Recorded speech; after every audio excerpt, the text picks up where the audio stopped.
not, or if I wouldn't think it would throw my neck completely off my shoulder, I'd do that. I'd dream a genie thing and flip my head forward and say blink, and now we're here, we're back, and we're good to go. But yeah, I know I'd throw my head off my shoulders, but we are back with Janet Hatfield right now, and hopefully we'll be getting in a couple other guests here pretty soon. But Janet's one of my dearest friends. She is one of the brightest people I know. She is one of the most caring people I know, and she would be an asset to anybody. And in the nonprofit world, I've worked with you, Janet, now for years. A lot of years. Yeah, and it's always a pleasure.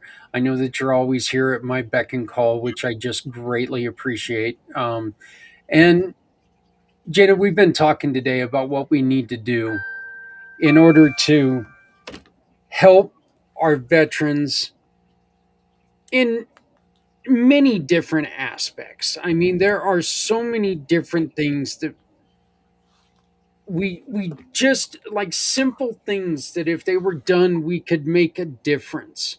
Well, yeah, and there's just way too many gaps out there. I mean, the biggest thing is for people to understand that veterans are not taken care of once once they're done with deployment or anything.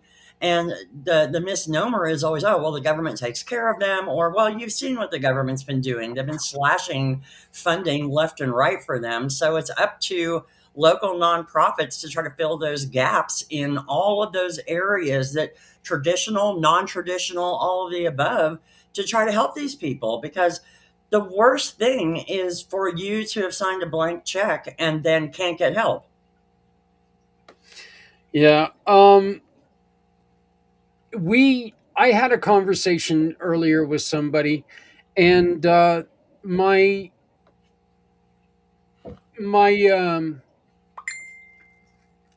my solution to this problem was very simple. We could take and we can sit there and we can try to um, we can do everything that we can do to make a difference, and kick out these politicians that are in now, and we can go towards moving new ones in, and we can do all this other stuff, or we can do it ourselves, Yeah. and we can work together to do it ourselves.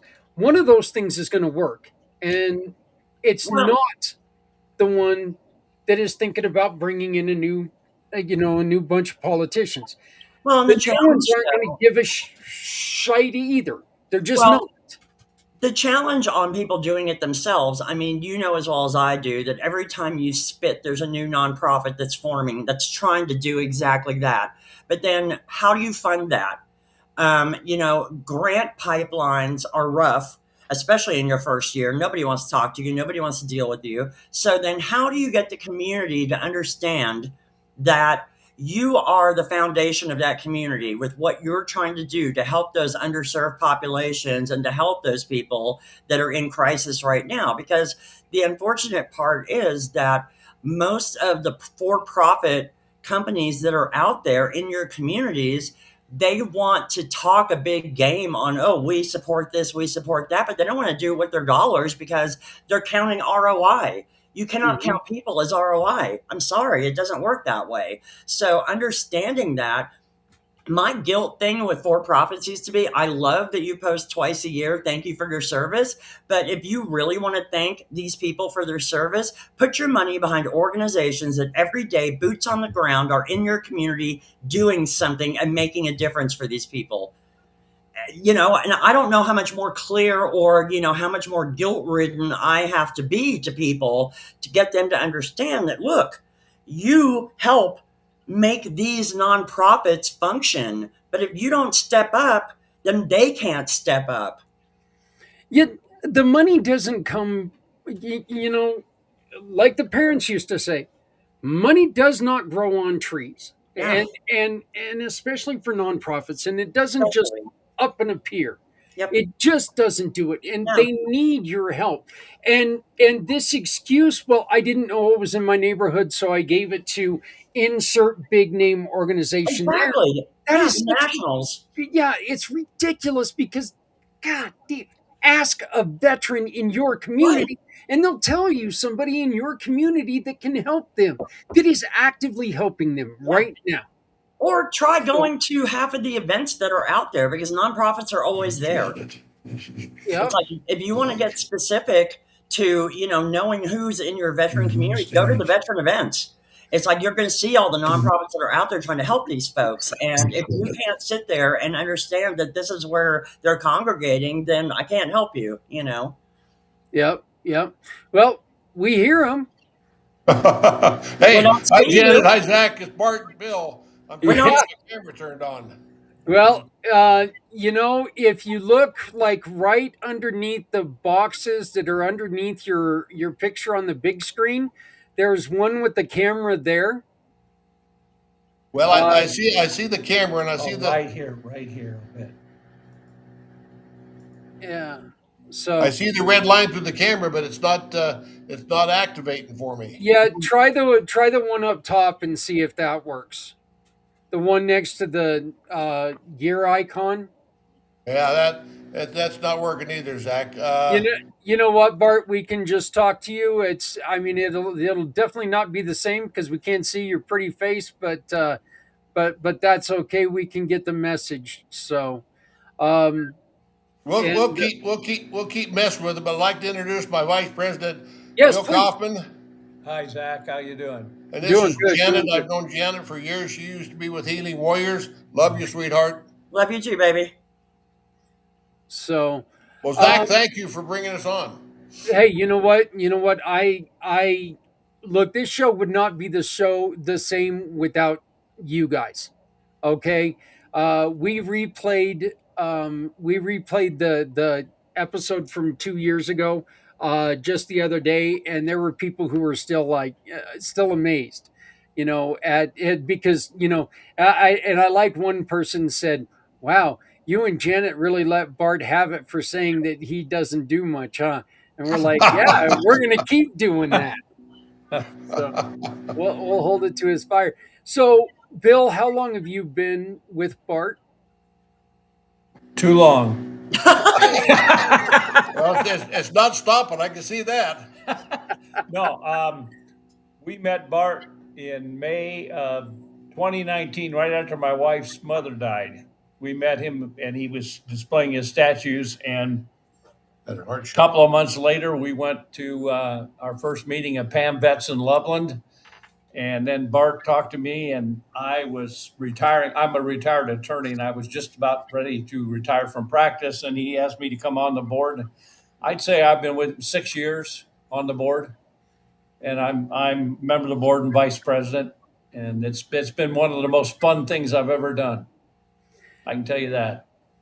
You know, Bill, I say this every year because you guys were with us at Families, Cubs, and Causes when we gave away a couple statues to some to a couple older gentlemen there in the park in Alt, and there was one that we gave to him, and because of somebody not doing his job correctly, we didn't have the paperwork for it. So Bart just took the one that he has as a show piece, and told the gentleman that, you know what, we're going to get you your personalized one. We just need a couple days. And Bart presented that to him, and this little guy, and I mean he was a little guy, took and grabbed that thing, and he held it like it was the best thing that was ever given to him, Yep. because it shows that somebody remembers and somebody cares. And that, I think that's the reason why, Bart, we do, when you talk about, when you talk like you don't have a large imprint on people. You I love you. I love you, Bart. I love you with all my Right. heart, but you're full of shit. Yeah.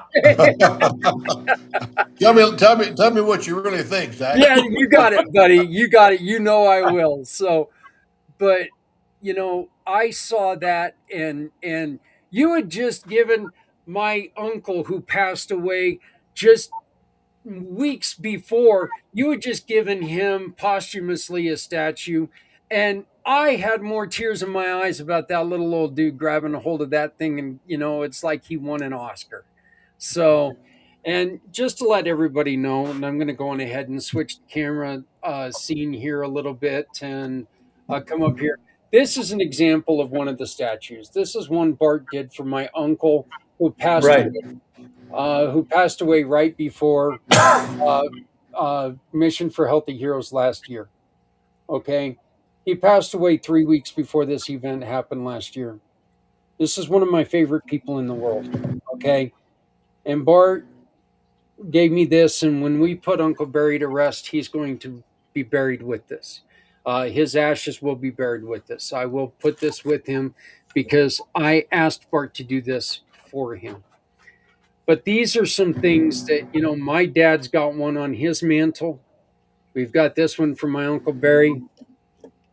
And they mean a lot to not just not just the people who not just the people who receive them, but their families. Mhm.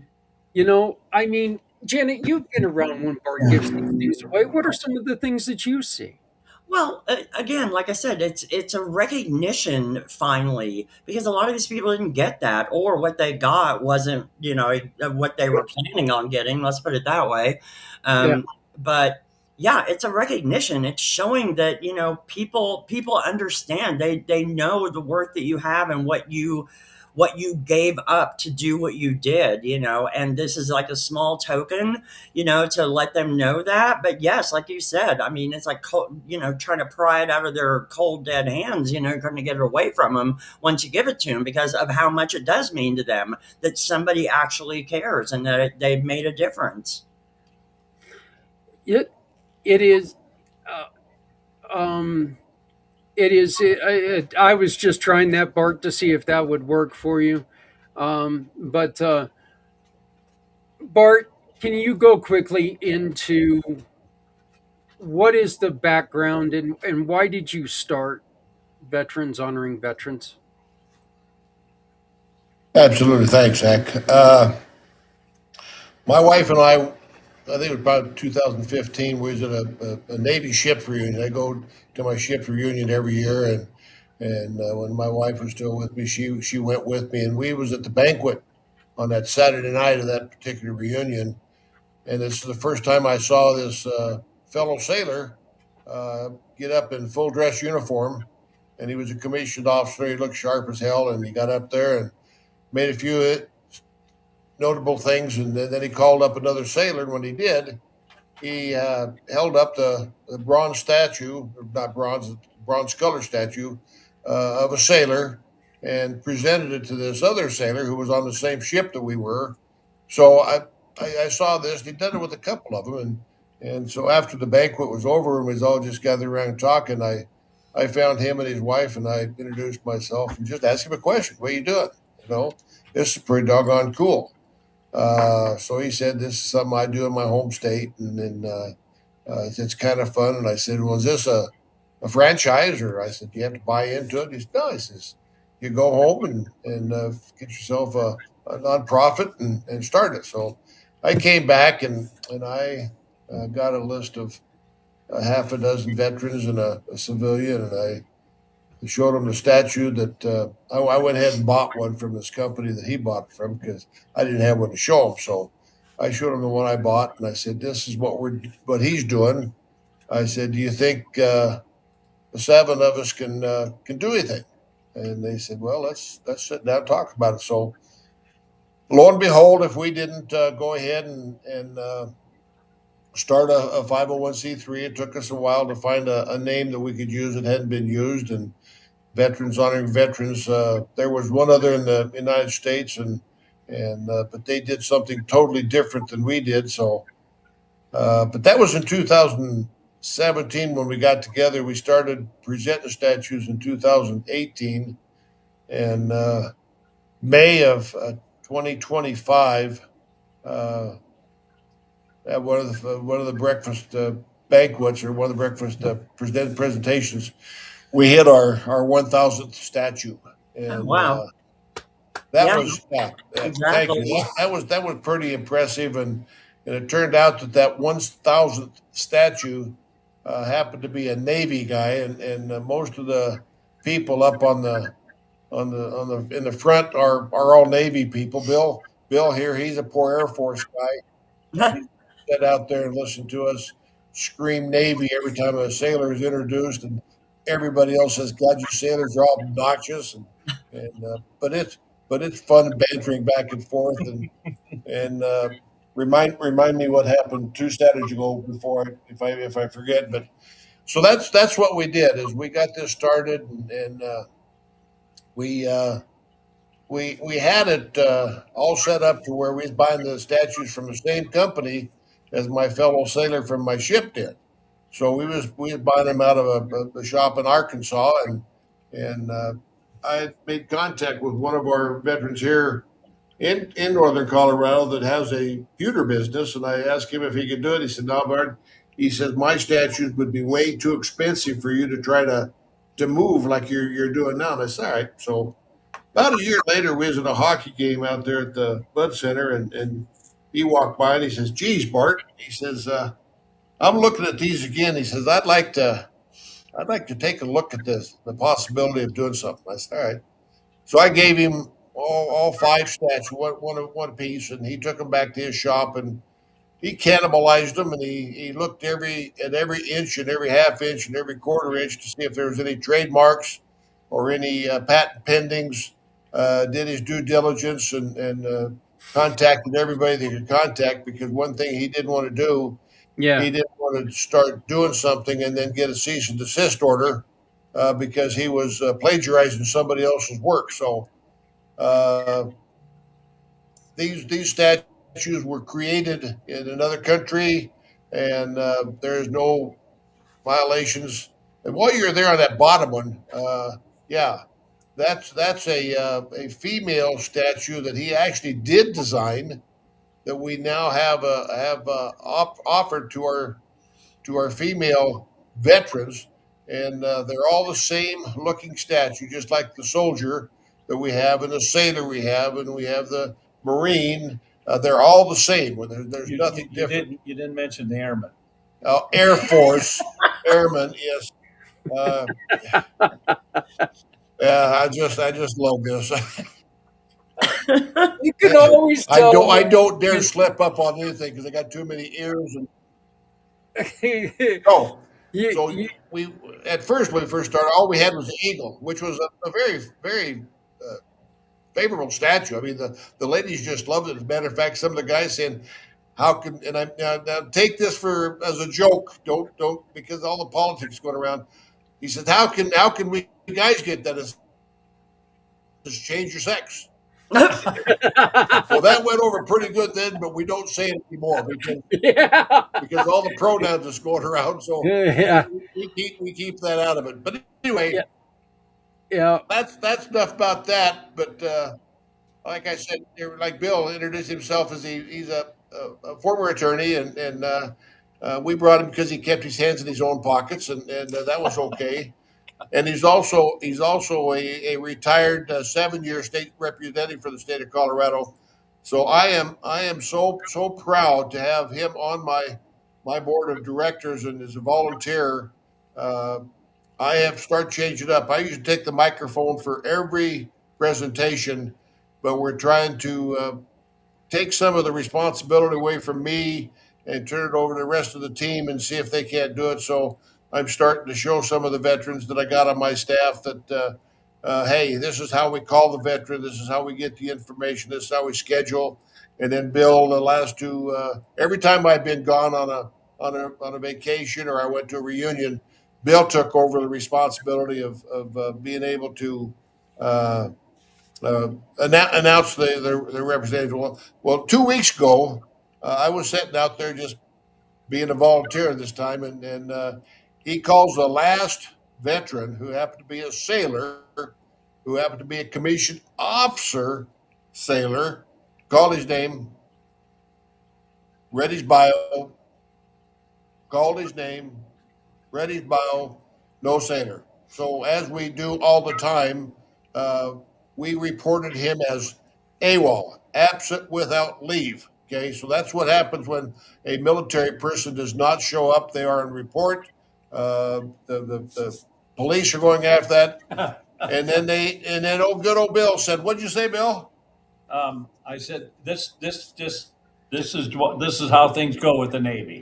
And he had three sailors standing around and just beat him to a pulp right there. Oh, they Ouch. gave me some grief. I can tell you that. We try to have fun with it, and it's I can tell you I handed the statues out once, maybe a couple years ago, and this one guy, he started crying. Mhm. And he said he was a Vietnam veteran, and he said this is the first time anybody's ever given me credit for what I did. Exactly. And that's I mean that I never went to Vietnam, but that was the war when I was in, and this guy he started crying. He nobody had ever and recognized him for what he had done. So Yep. that's really the joy of this is Mhm. to give these statues out, and you can just see it in a lot of their faces. They really, really, it gives them it gives us a warm feeling. And Mhm. I want to say one thing about that. It's not just me on the board. We've got a really good board.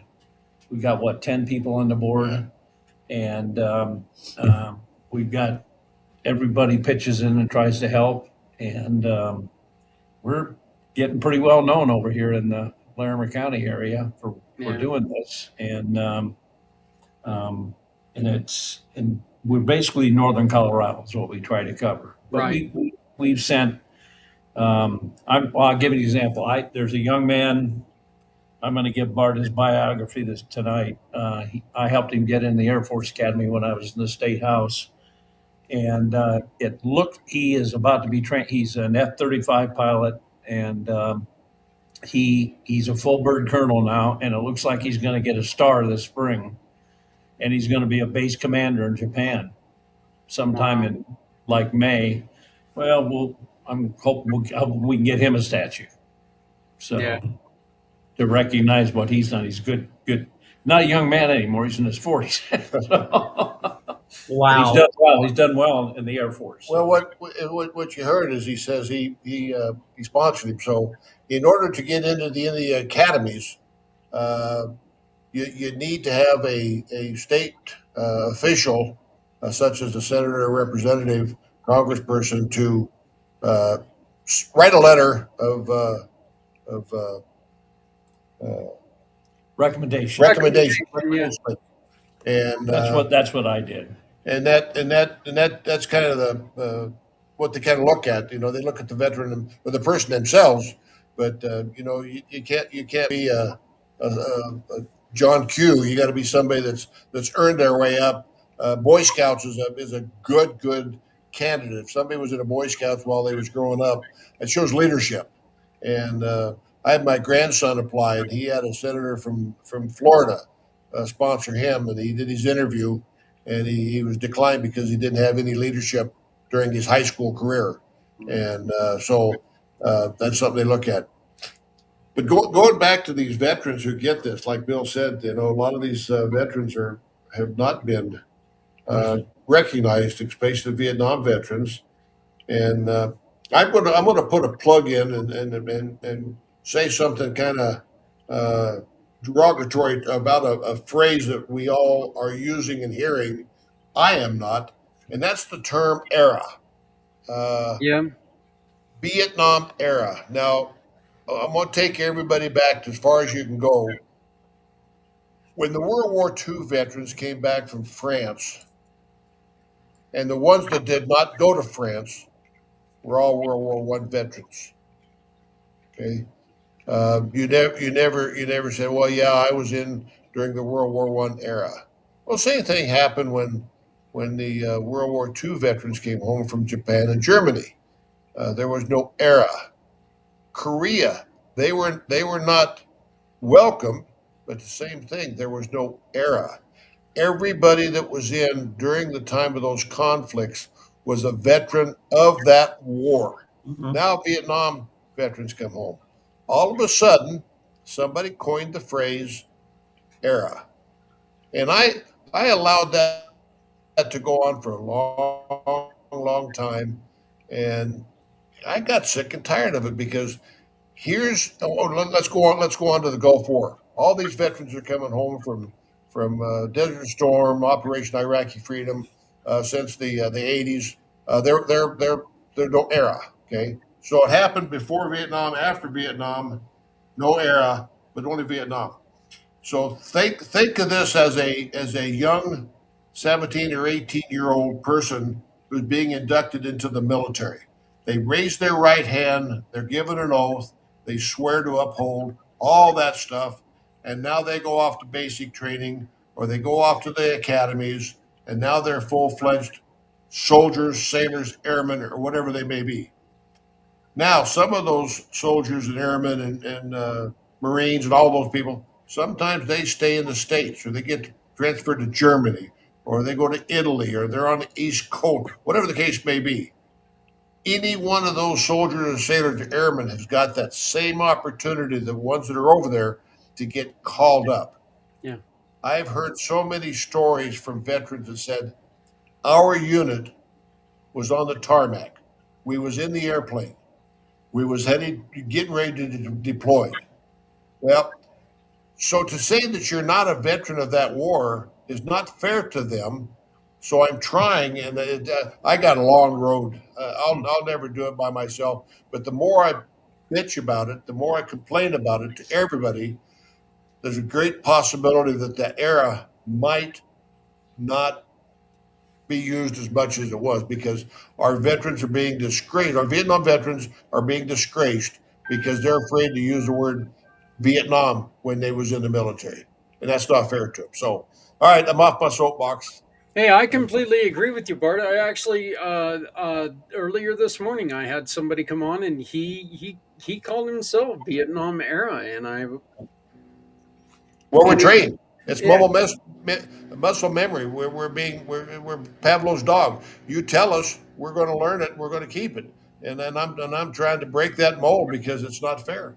well, It's, and it's the one thing Let that me let me give you. I got I like to play golf, and one of my buddies, he was in the army during Vietnam, but he got sent to Germany. He never he was in 3 years. He was an artillery officer, and he'll wear a cap that says Vietnam era veteran Mm. because he feels like he shouldn't say Vietnam veteran because he never was there. yeah. Um, that's. But I agree with Bart. I mean, my dad was in the front lines in Europe in World War II, and he was a forward observer for the field artillery. I've got a statue for my dad here at home. posthumously, Zach. Yeah, Same thing. and We like to do that. and right above the statue is I've got framed my dad's Bronze Star and the citation and a picture of my dad in uniform. And it means that those two things together mean a lot to me. And but my dad, it wasn't World War II era; he was a World War II veteran. Period. That's. I Yep. never heard. I agree with you. I never heard the term World War II era. Right. And Same with my dad. He was World War II in Korea. So, he fought Now, in both wars. yeah. Yeah. Well, I tell you, my dad's division was at Marseille, France, being ready for the invasion to be shipped to the Pacific when Truman dropped the bombs. And my dad was a lifelong Republican, but he voted for Truman in '48. And he said the reason he did, he said, he got me home to your mother. Yeah. And my dad didn't want to fight. He didn't, just, he wanted to get home. Yeah. Yeah. My dad actually ran the first radio broadcast and leaflet society. Wow. All the Wow. psyop stuff. Yeah, I And have Janet, it. Janet, thank you for your father's service. Yeah. Thank you. That's also what I do when I meet someone and they say thank me for my service. My dad, my uncle, my brother, uh, alive, passed away. Doesn't make any difference. I always say, please, yeah, thank you and thank them for their service because it took every one of us. Yeah, And keep that in exactly. mind. Keep that in mind. The people who are stateside, the people in Germany, the Yep. people who are in France, they're all doing something for the cause. Yep.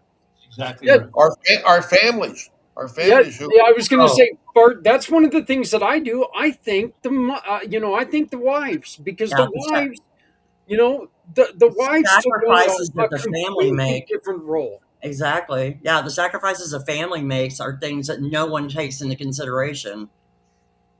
Well, I want to do a little plug for Veterans Honored Veterans because there are now, count them, 5 breakfast clubs that are trying to coin the phrase PAMVET, which stands for Proud American Veterans.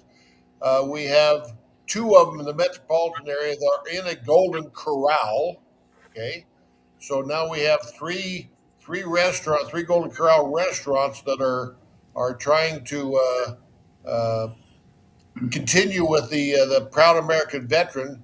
Uh, the Breakfast Club that's in Loveland and Fort Collins. The owner just bought a restaurant in Greeley, so there's a breakfast club in Greeley that's called Pamvet. So I am trying to get our funds a little higher so we can maybe start sending some of the staff from our Loveland Veterans Honored Veterans to these other restaurants and start spreading these statues around to more and more veterans. But it's going to take a lot more cash than we've got. It's going to take our staff a lot more time because you're going to be traveling. So I want everybody to know that they can go on veteranshonoringveterans.org, and I'm sure Zach will share that for me Yes, I will. Yes, I and will. put it on his site because it's so important that we continue to get these statues in these veterans' hands. Uh, my biggest concern is our statues with our maker. Oh, by the way, the maker is the guy that's creating these now is a Vietnam veteran, Mhm. a Loveland resident, Colorado resident, United States resident. So these are 100% made in America, all the way down to Loveland, Colorado, by a Vietnam veteran. But he's not a young. Well, you know him, Janet. He's Gary, Gary Ray, yeah, Gary Ricker. love So my Gary. yeah, so it's we got donation button on there. So anybody that wants to uh, jump in there and do a donation, we have a tax number. We'll send you a tax letter that will allow you to write it off on your taxes for a charity. So please, anybody that might be watching this, feel free to go in there and spend some of your hard-earned money on a statue for a veteran. And you and Well, I need to connect and let me see what I can do to help too. Janet, yeah, we've been talking about getting together for coffee. We just got to make a date, We got to sweetheart. do it. Yeah. well, Bart and Bill, I brought on a wonderful, wonderful friend of mine and somebody who runs a website that I would really like to connect you guys, and I will do that via email. But this is Santa Papa John. He is a really good friend of mine. He and I do a lot of things together. But Santa, can you please tell them a little bit about Warriors Beacon of Hope? Because I think that these guys belong on that website. Well, how's my microphone sounding? Hey, you know what? You don't sound like a damn robot. So Well, you're that's good. all good. Awesome. The last time I jumped on this about an hour and a half ago, it was like wah wah wah wah because computers have a wonderful way of changing your settings all by themselves, and I had to go into my settings and going, what the frick is going on? Well, nice to meet you both. And, I'm Santa Papa John, and I have been doing Santa going. I just finished my 8th season. Yes, I do the normal things of the home visits, the daycares, the businesses, but I'm a retired truck driver with 3 million miles under my belt. And then through the power of networking, I started expanding my horizons, expanding my thinkings, and, I've got well over 100,000 followers on social media. Wow. And I ran into quite a few veterans that started saying to me, I'm on the waiting list. And I said, we're the biggest and the baddest in the country in the world. Why do we have to treat our veterans like this? This is not acceptable. We have to do something better. So through many conversations with my wife and her praying to God and meeting Zach and different people, I said, what does Santa have to do with veterans?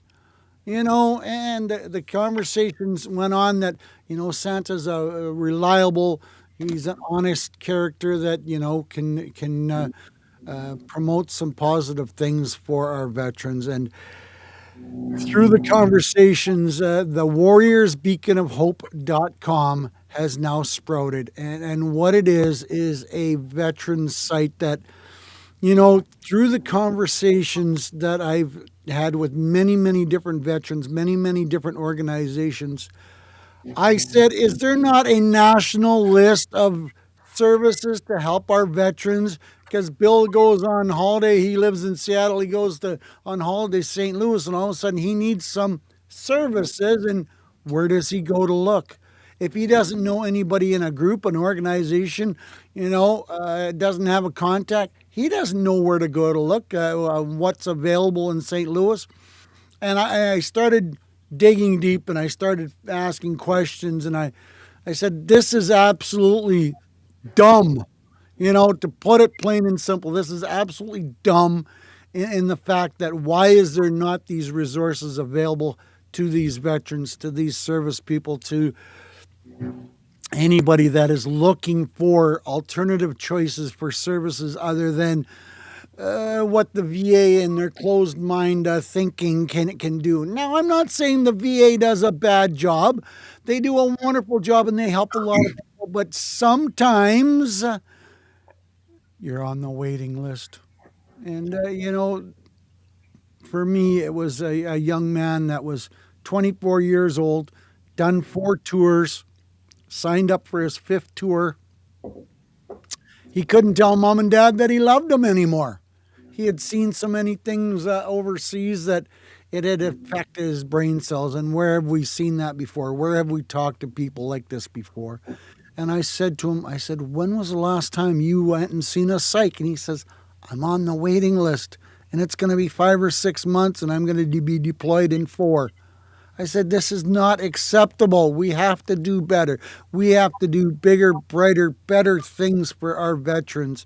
So I was able to introduce them to a few people, but that's how this mission started out for me. And what it is I'm compiling a list, a nationwide list. It's growing slowly. I'm having some issues, getting people to convince, but you know what? It's growing steadily.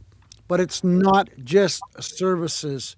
There's meetings. Because, Janet, when you go searching, I'm in Philadelphia. I want to find a veterans meeting for somebody in Philadelphia. There's no listing there. You got to be a member of the club, the organization, the group to find out who, when, where, and how they're having meetings and where they are. Right, and why is it all a secret? That's what kills me. It's like, I'm starting to compile some of these lists of meetings because of that exact reason. This is reaching out, this is helping, this is supporting a wonderful community that is reaching out saying, we need some help. We're looking for some guidance. We're looking for some answers. And then the funny thing is scholarships. I was talking to a lady and her husband's a retired veteran and her son was college age and he was getting ready to go to college. What scholarships are available to veterans? She couldn't find any. 2 months after her son was already in school, she ended up talking to some guy and he goes, oh, you want the list? And she goes, what list are you talking about? Well, here he sent her a list of about 100 scholarships set up specifically for children of veterans. Again, why, like your comment, Janet, why is it a big secret? yeah.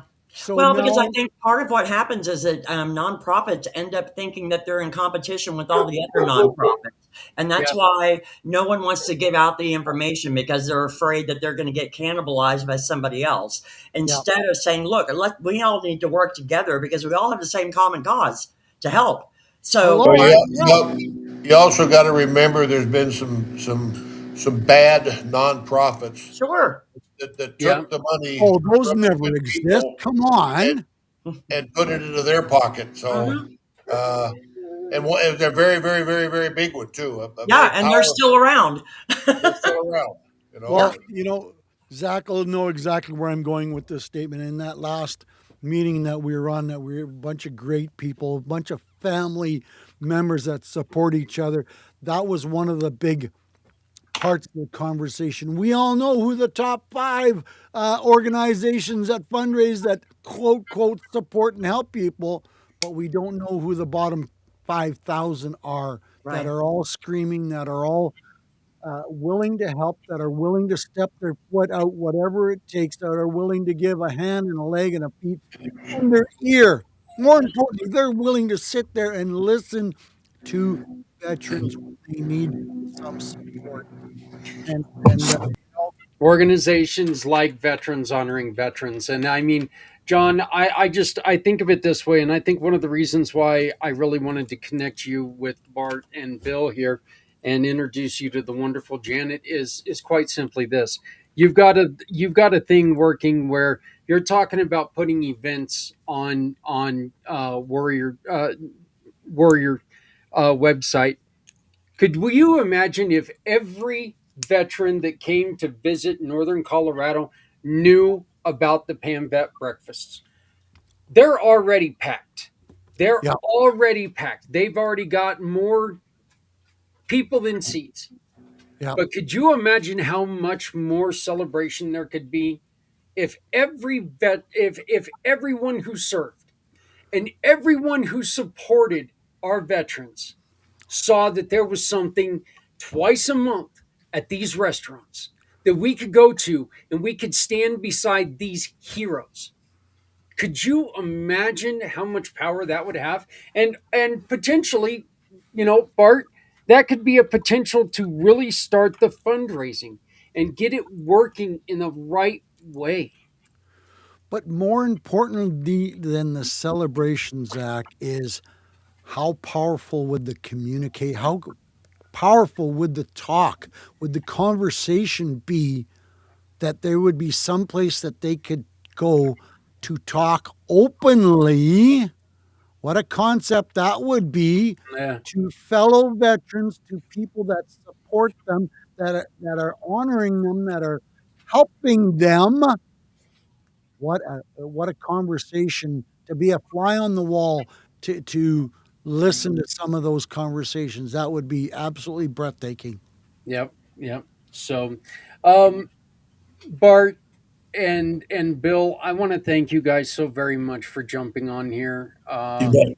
And I also want to say, how damning it was for the show not to see Bart in his beauty. I know. It it I think it might be, and I've heard some tough stories today, guys. All right, but not seeing Bart's beautiful face, that might be the thing that like, yeah, yeah, broke my heart the most today. So, Yeah. but Well, Zach, that makes me feel good, really does. But I really today I wanted to share my vice president because uh, Bill is a great asset to me. He takes care of any problems I have, any legal things which never comes up, but takes care of our nonprofit stuff like that. So uh, And where are you located, Bart? they're we are right. we are in Loveland. Yep, they're right next to us in Colorado. They are. Awesome. Yeah, This And is what they're. Bill. about you, Janet? I I'm didn't in get a chance. Windsor. I didn't get a chance to say this, but I've only had to bail Bart out twice. Oh man. They were bar And fights, hey, weren't they? and I got out on a PR bond, so we didn't have to spend any money. That's important to say because I got to make sure everybody we're up and up on our money. Yeah, Everything, we are. everything, go, Oh, everything yes, goes. absolutely. Because for every person that you say, I'm honest and truthful, there's 50 that are saying, what are you hiding? Yeah, Yeah. yeah. Well, that's nothing. Everyone that serves and works on our program does it for free. Yep. Nobody gets paid a penny. But I do put on their salary when they do a good job. I add a zero to the end of their zero. Awesome. That's great. That's I, great. I, I've You I've know, given I've given Bill at least 3 pay raises in the last 6 months. Awesome. I love it. Hey, No, Bart, it's 2 times 0. this one will blow you away, Bart. When I started asking serious questions about the list that I'm building, and I started communicating, and I started getting into some really good conversation with different people, someone finally said to me, "Oh, wait, there is a list." I says, "There's a national list?" "Yes." I says, "How come nobody knows about it?" "Well, they charge $5,000 a year to be on this list." And I went, "Oh, nobody knows about it because Yeah. nobody can afford to be on it because every organization that I talk to can barely afford to because pay their cell phone bill." Yeah. because there's 5 companies on it, and we know what 5 those are. That's why. Yeah. So, So, and by the way, Bart, the last time I got out on bond, it was because of a PU bond. So figure that one out. But Yeah. Hey, we'll Zach, just last time Zach and I met, we met at the library in Loveland where I gave his dad a statue. no, that was my uncle's statue. That's That your was uncle. my uncle. Yeah, yeah, that was my uncle's statue. So yeah. Yeah, yeah. You actually gave my dad the one in the park with my with Yeah, that's right.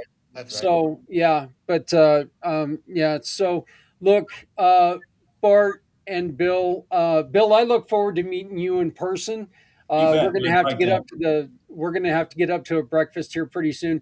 Maybe we can drag Janet out there and we can all get together and sit around Okay.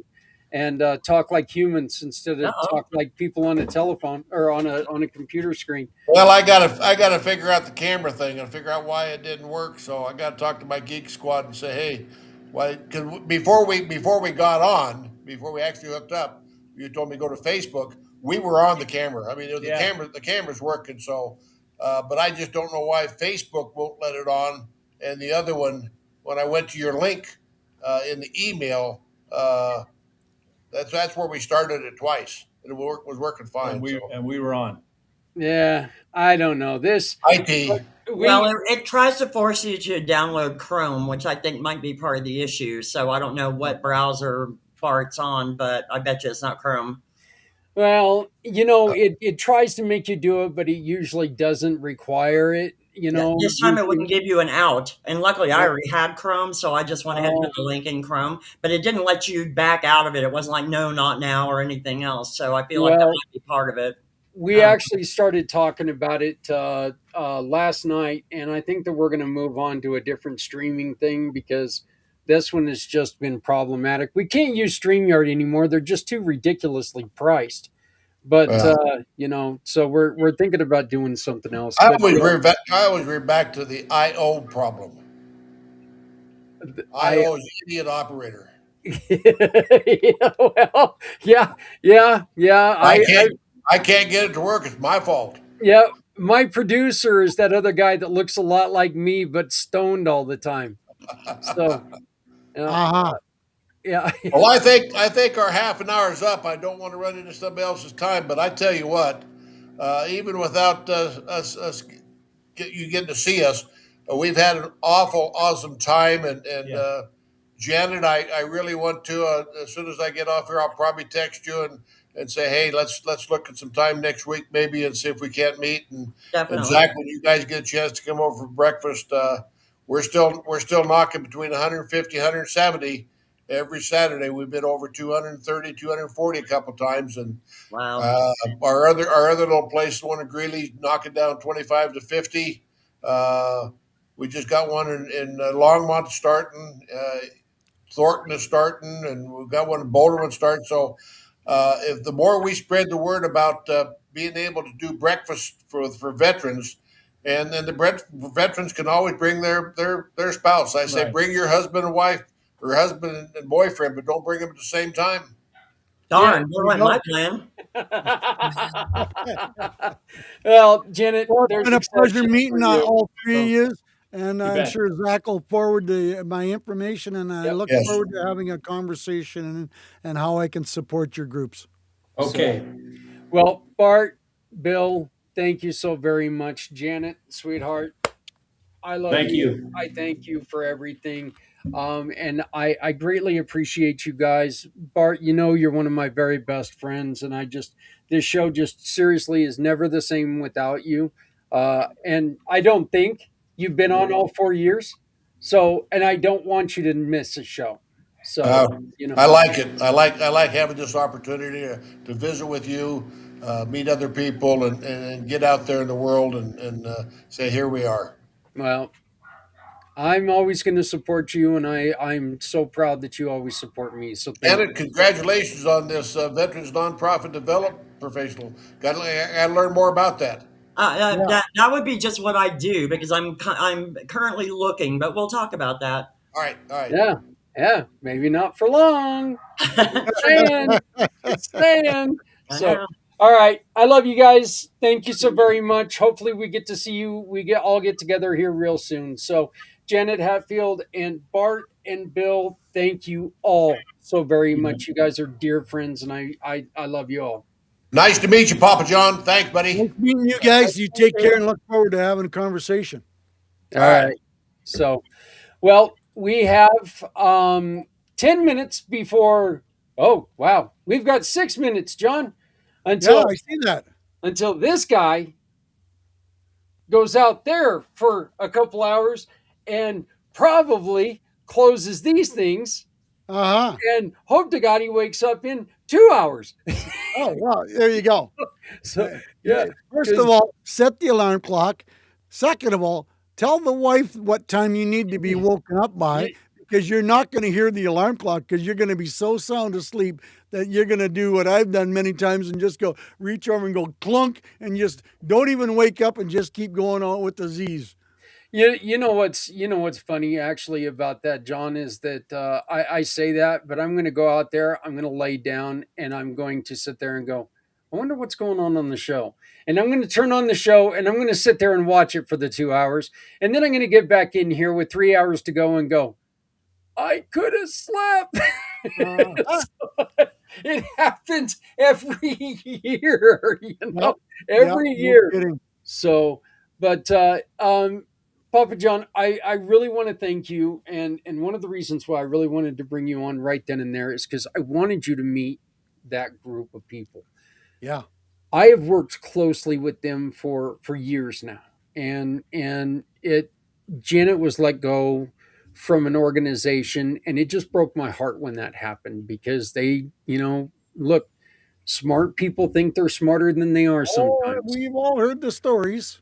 and it just she would be I'm telling you right now, if I had a pot to piss in, that lady would be working for this company, and I would let her run it because she is just so smart, she is so brilliant, and and that other company, they're they're feeling it now. They're Good, feeling it now. good. You can't let go of Hey, good I people. heard you We had a good. know that. We're seeing it everywhere. I heard you had a good conversation with Peter the other day. Yeah. Yeah.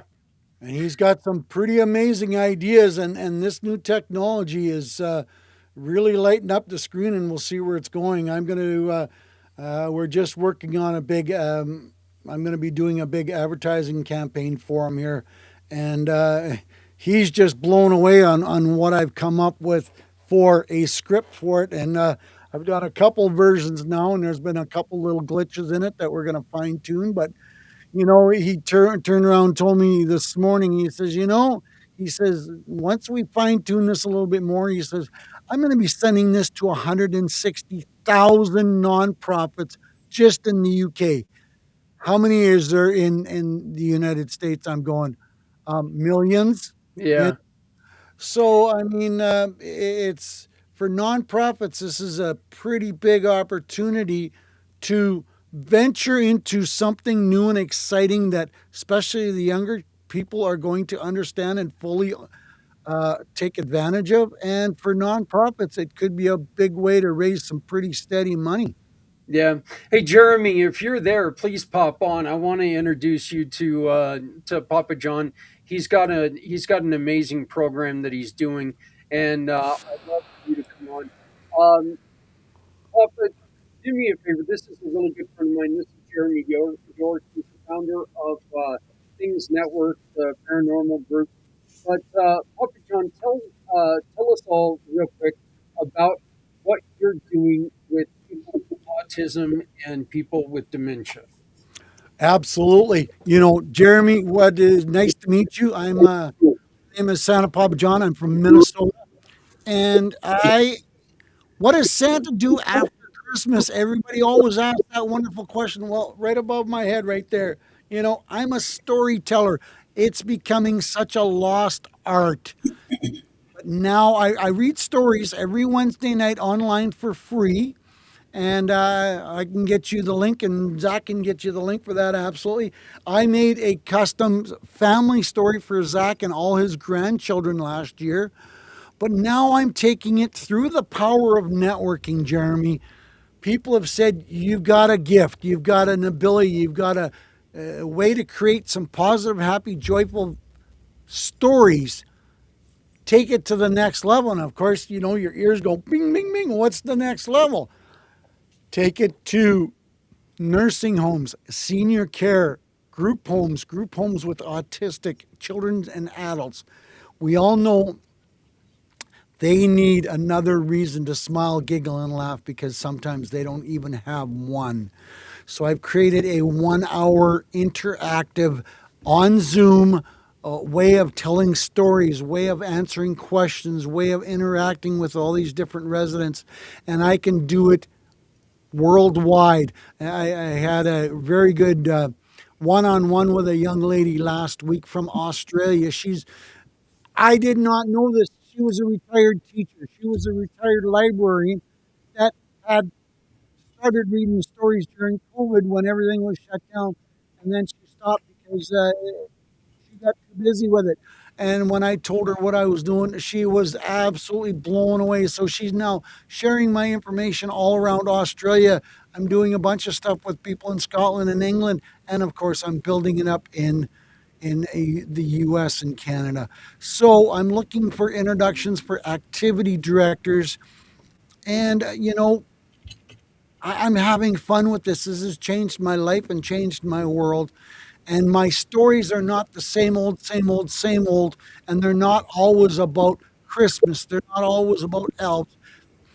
Last week, I did a story about a cookie and how it was meant to be shared.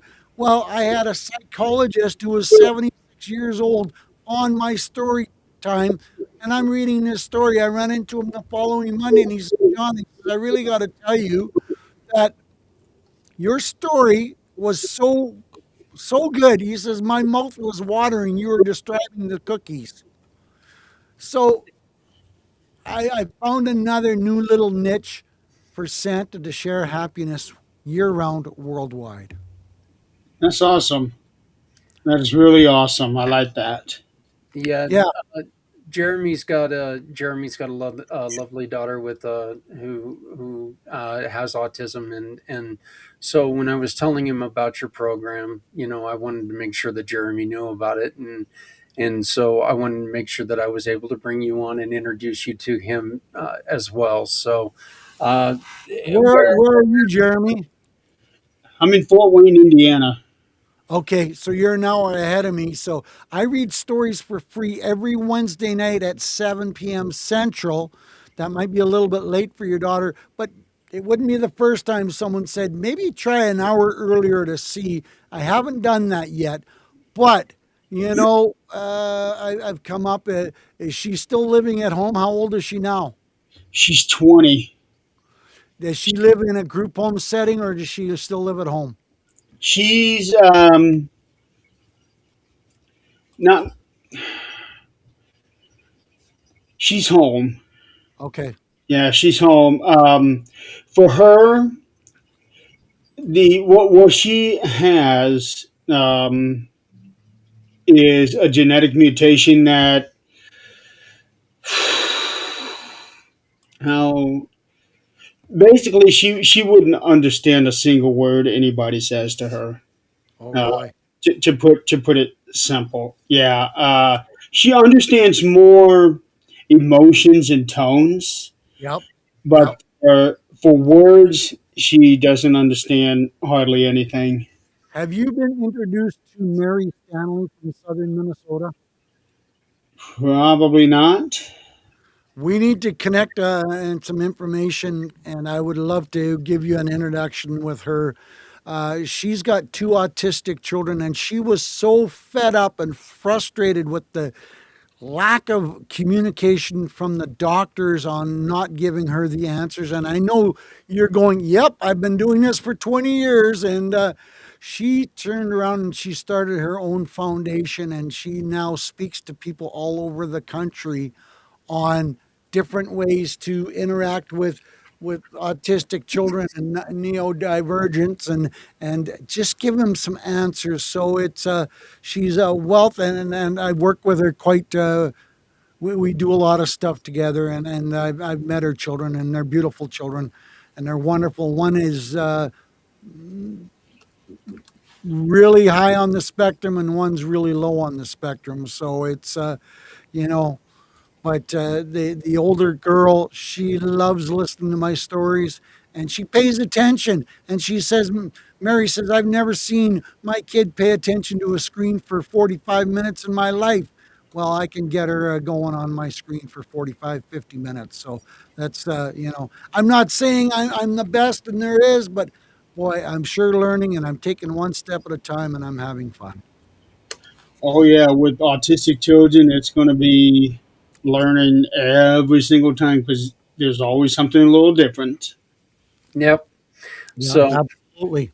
all right. Well, Papa John, thank you very much for joining us. But I'm going to get out of here, and I'm going to call in the boss, and I'm going to let her take over for a little bit with Jeremy. They're going to bring a little bit of paranormal to the mission. So Awesome. they're going to be talking about something a little bit different than what we talk about, which is fantastic because you know what? We've all had heavy stories, we've all had funny stories, but you know what? It's time to have some fun stories as well. So Oh, let's, absolutely. yeah. And So you text me if you need me to jump on any time for the rest of the evening. I will come and support and help you out if you need some help. So just text me if you need me more. you got it, brother. I will do that. All right. Nice meeting you, Jeremy. I hope your show goes over fun. I hope you enjoy yourself, and you know we'll talk to you soon. Take care. Sounds good. All right. So that's Santa Papa John. Thank you very much. Jeremy, what you guys going to be talking about tonight? We're actually going to talk about what happened to Adrienne when she was working at the hospital. She's told the story on Supernatural Talk a few times, but she's never told it during this event. So we're still going to be telling some heavy stories. Oh, right on. So you're going to talk to my TV star wife.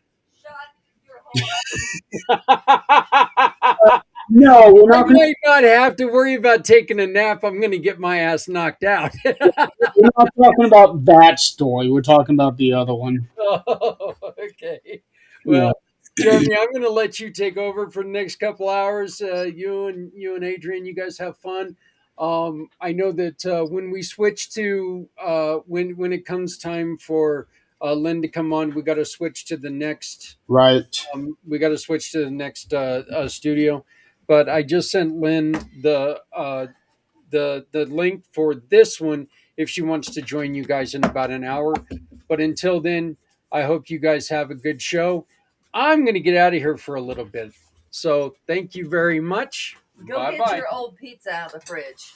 I'm going to go ahead and get our video going. I'm going to get my old piece out.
Hello, hello, hello.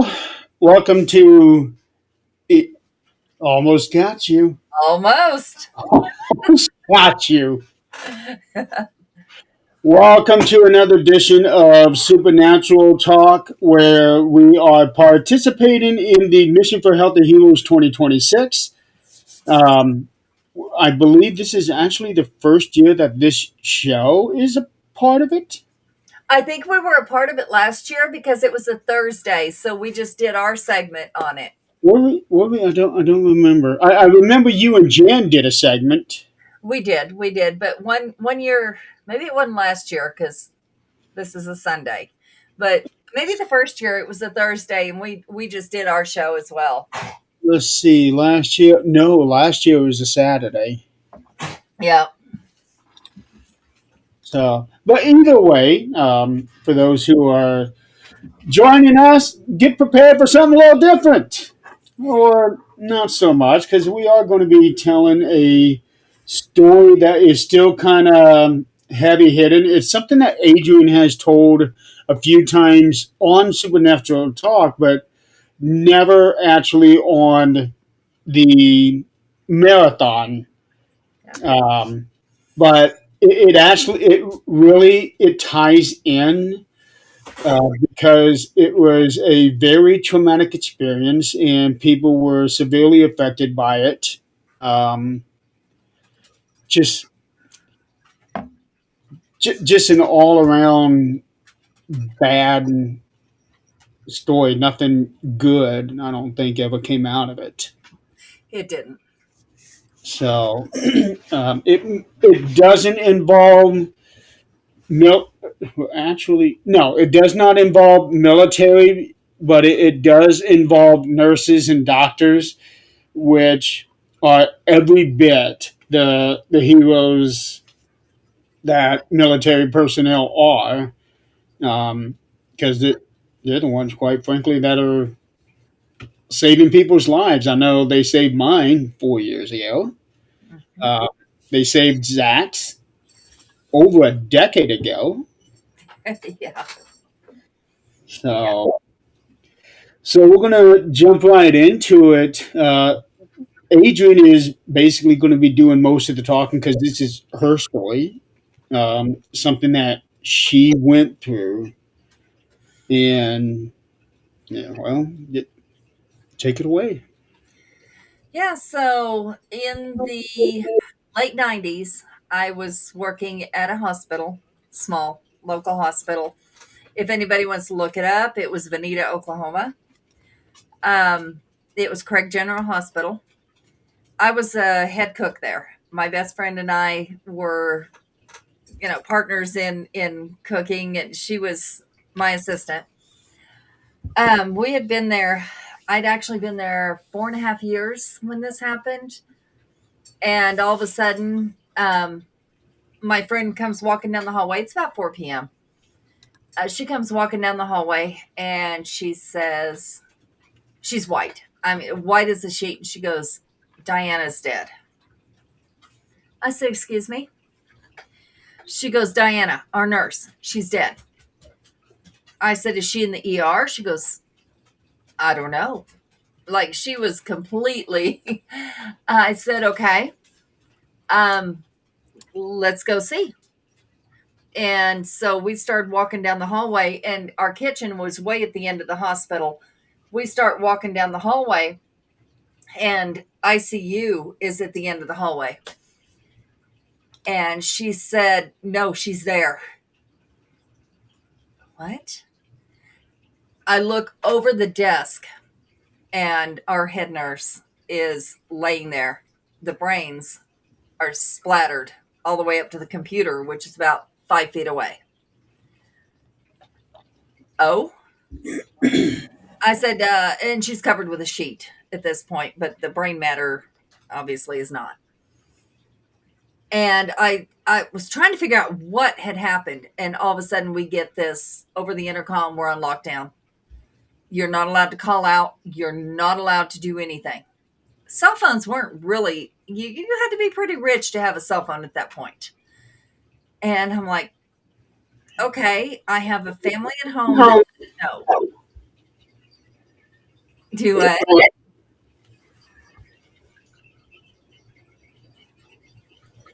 What'd you say, Jerry? I didn't say anything. Why is there an echo? I'm not hearing one. Okay, that's good. Maybe it's just on my end. Um, but Probably. she's like, I don't know what's going on. We go back and we still have to serve our food to our patients, including the ICU patients, which means we have to walk around her. At this point, Oklahoma Bureau of Investigations is in. The city police are in. The sheriffs are in. And the state police are there. We can't leave. At this point, we cannot make calls in or out. We find out, and I don't even remember how we found out, but we find out that there was a man that came in and he was dressed in military fatigues. And he had walked in and she was on the phone to her daughter. Her daughter was making wedding plans and she was talking to her about the wedding plans and was shot while talking to her daughter. So her daughter got to hear this. And so let's back up a little bit. There was 2 girls missing in our town. It was suspected that the sheriff in that town had something to do with it. One of the parents were drug dealers. The other parent I had worked for in my teens at McDonald's. She was the manager there. And those 2 kids were best friends, and they had went to the drug dealer's house to spend the night. They were missing. The house was burned down. No sign of the girls. Now, mind you, this is 30 years later. Still no sign of the girls. We still don't know. We had posters on the back of every semi truck across the country, everything. No girls. Still haven't found them. But this nurse was friends with the mom and was going to go on Unsolved Mysteries and talk about what happened. She was going to talk about the sheriff and his involvement. And she was warned days before that, do not go on there. And she basically, like me, said, F you. I will do what I want. And this is how this is going to go. She got shot. The guy that shot her was a mental patient. His mother had died at that hospital. He blamed that hospital for his mother's death. But the whole thing about it was, how did he get a gun? He had been a mental patient for years and years and years and just purchased a gun. Which never should have happened. No, he had help. He had help from the sheriff's department. This same sheriff, later it came out, there was sexual abuse charges. There was all kinds of things. It was bad. So, and the thing is, when you go to work, it doesn't matter if you are a cook, a nurse, a CNA, whatever the case might be. This is a chance you take going anywhere these days. Mm-hmm. It doesn't matter if you're going to the grocery store. This is chances you're taking. But these people knew that this is a chance they were taking, especially this lady. She knew. And if anybody was to look it up, her name's Deanna. She knew that this was a serious possibility. And she wanted to do what was right. Not just in her nursing field, but in her community. Wanted to do what was right. And this is what happened. Now, the rest of us, we didn't know all the ins and outs for quite a while. But we had to listen to this and all the rumors as a matter of fact, one of the nurses The man went outside. He had a sword when he went outside. And of course, the police surrounded him and said, you know, down or you're going to get shot. And he stood on one of the nurses' cars. Well, he got shot. And that nurse had to drive around because she had no more money to buy another vehicle. She had to drive around with that gunshot and blood in her car from where he was taken down. And you know, all these personnel came back the next day. Every one of us. And we came back like nothing happened. We had to take care of patients. That was our job. That's what we had to do. But, you know, of course, you know, this many years later, I don't think about it too often unless, you know, something like this comes up. I look up how the daughter's doing. You know, she has kids now that mom never got to see. She has, as a matter of fact, I think one of her daughters, her granddaughters, would have been her granddaughters, is now pregnant. She would have a great grandkid now. Wow. So, you know, this is all things that have been missed. And all because somebody came to work and tried to do the right thing. Now, in this day and age, you know, we're looking at police officers, first responders, EMTs. When they go out there, they are looked at, especially with everything going on in the world right now, especially in the US. They are looked at as the wrong side from some people. And they are not respected like they used to be. Right. So, you know, they go out there, all the only thing on their mind, they are trained and they took an oath to save lives. They go to a scene, let's say they go to a murder scene. They have to calculate how much blood was lost at that scene. What do they think was lost? And they have to call that in ahead of the ambulance to the doctor that's about to see them. You know, okay, 2 liters of blood lost, you know, whatever. You know, they have to concentrate. They have to do this while they have people on the sidelines calling them names because they are working with the police.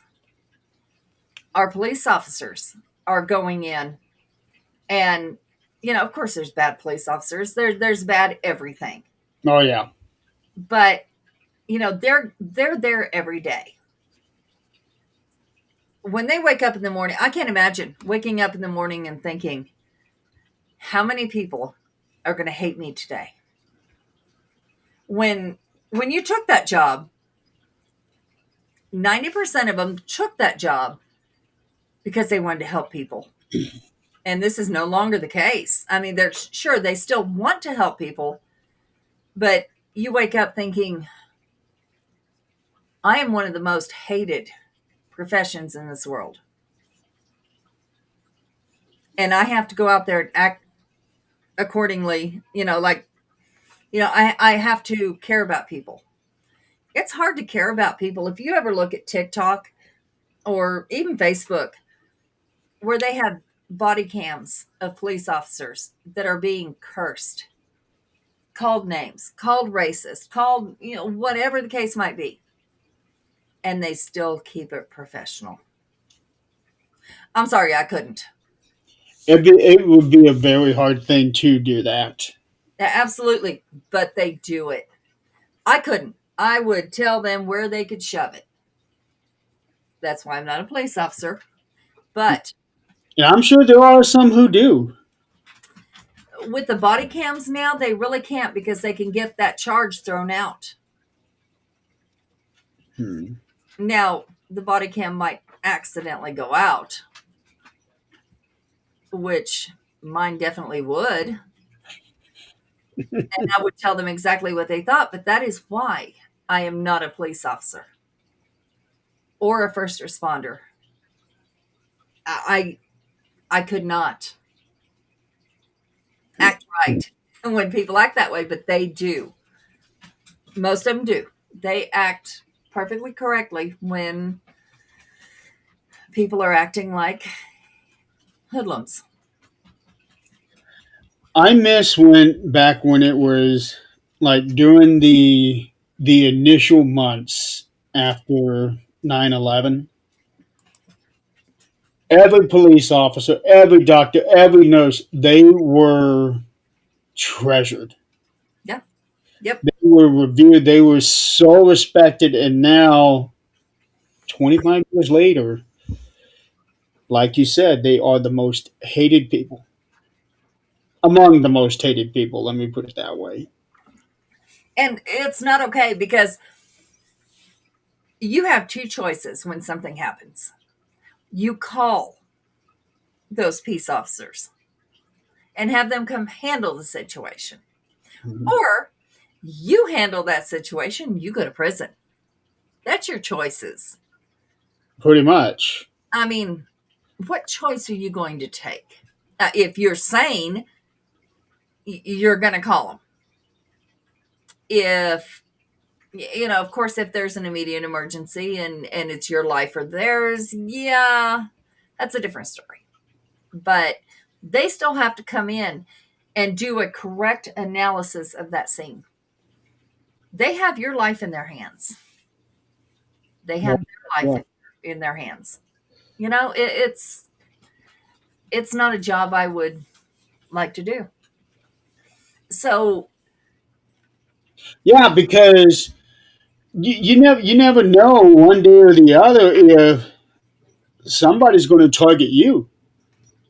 thanks, Nikki. Yeah, absolutely. Well, let's go there. I was working as a paralegal right after the hospital. I was working as a paralegal. As a matter of fact, I was going to go to law school. The attorney that I was working for was going to put me through law school and give me his firm. Great, fine.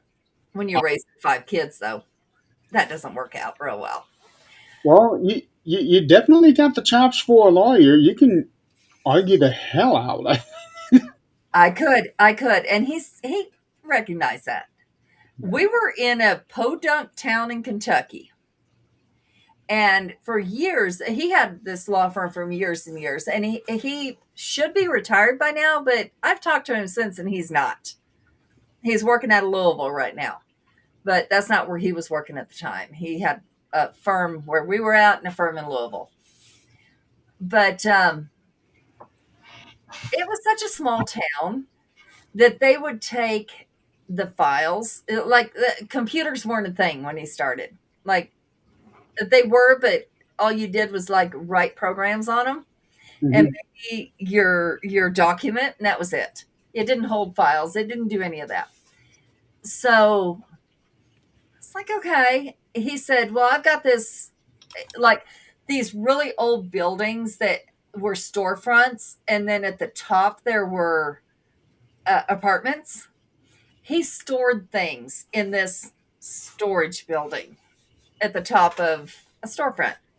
So that's where all his files are at. That's where all the files were at. I was in charge of disposing of those files because they were over 50 years old.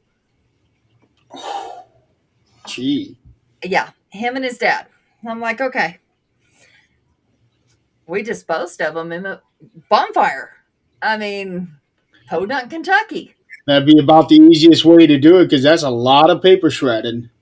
We had a bonfire and we had fun doing it. But while I was working there, I was in charge of family law and disability cases because a paralegal can argue disability cases. Family law, I did the intake. I briefed him on the way to the courthouse. Courthouse was 2 blocks away from our office. We would walk there and I'd brief him on the way. Okay. That's, that's a lot of responsibility. Yeah, it would be. but it was fun. And Because that's people's lives in your hands it is. right Very there. much is. And what people don't understand is, yes, there's opposing sides. There's her attorney, his attorney, or, there's a criminal attorney and there's the state. It might be an assigned attorney. But in the end, we all go to lunch together. This is not a personal vendetta. We do our best in the courtroom. We all go to lunch together. We're all friends. That's the way it is. They portray it on TV as, oh, this is so terrible. We're all friends. We have a job to do, and we're all friends. One of my all-time favorite shows is Suits. Yep. Yeah. Yep. Yeah, and so we would all go to lunch together. Well, one of my clients, his clients, but my client, saw us all going to lunch together because we all went to the park. It was a nice day. We had a picnic.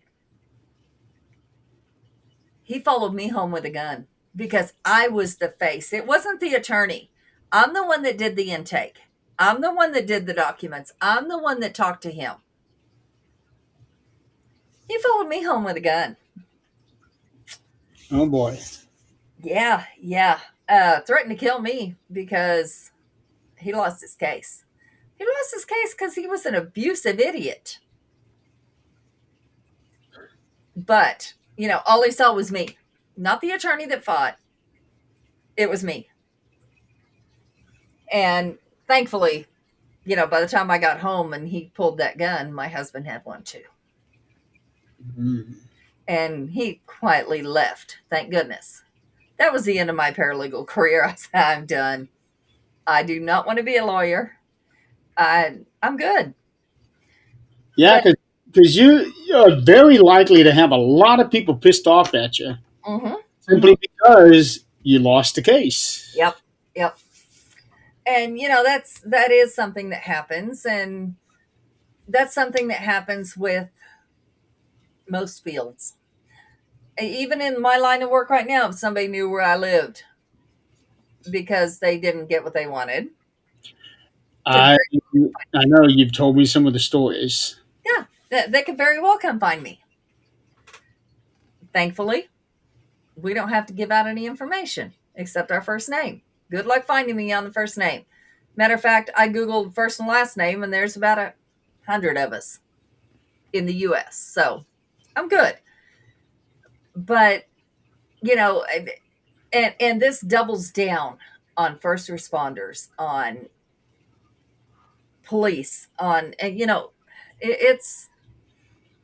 really doubles down on them. If somebody were to follow them home, and I'm sure they do, they just don't tell those stories so that others don't do that. When that happened to you, did you report it? I did. But our town was a town of 3 policemen, 1 main policeman, 2 understudies. Oh boy. And this was the town that I would be going over the speed limit by a little, not much. I'd get a phone call. I'd pick it up while I'm driving. Hey, do you really want me to pull you over? What? I said, girl, you better slow your ass down. I said, yeah, whatever. Meet me at the restaurant. That's actually kind of funny. Right on there. Wow. I never got a ticket. I got a call. That doesn't happen. It does in a small town. This is Taylorsville, Kentucky. Look it up. Not very many people. What, Kentucky? Taylorsville. Taylor, of course. Yep. It is a tiny, tiny little town. Okay. I put Taylorsville in there. Kentucky comes up. Mississippi comes up. Utah, North Carolina, California. There's one in Indiana. Mm-hmm. Wow.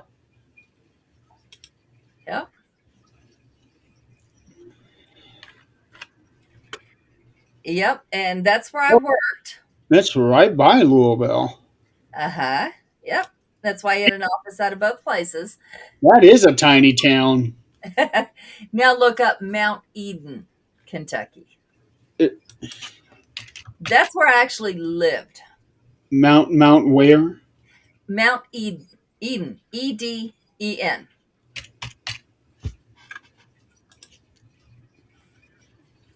Then you'll understand why the phone call. Yeah, that's even smaller. They're both basically blink and you miss. That's it. We used to ride horses into town. That'd be fun. It was a different lifestyle. That is for sure. Yeah, and you're deep in the mountains too. Yep. And that's the thing. The police there were respected. The reason for that was they were known. And if they did something wrong outside of their duties, it was known. And they were out. Well, Mount Eden, well, even Taylorsville, gives me Mayberry vibes. Oh, yeah. Very much so. Oh, yeah. Everybody helps everybody. That's just the way it is. Now, if I was going That 10, won't happen anymore. no. Well, it does there. But if I was going 10 over the speed limit, yeah, I'd get stopped. That'd be the end of it. Yeah. Matter of fact, I did get taken to jail while living in Mount Eden. I sure did. And how did that go? I still have respect for every cop that was there. I lived out in the country, and husband was at work. I was out in the garden. 5 kids. 5. And my husband wrote a rent check, and I wrote the rent check. Neither one of us knew the other one had done it. Mine bounced. Well, when you have a $500, which, yes, it was $500 back then. When you have a $500 check bounce, that's a felony. That's serious. I didn't even know about it.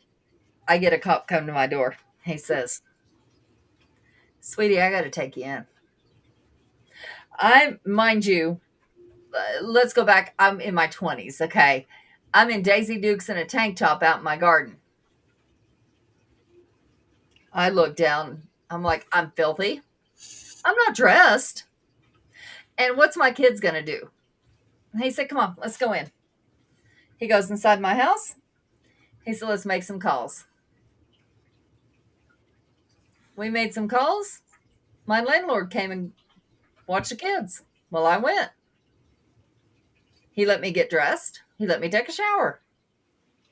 He waited while I did all that.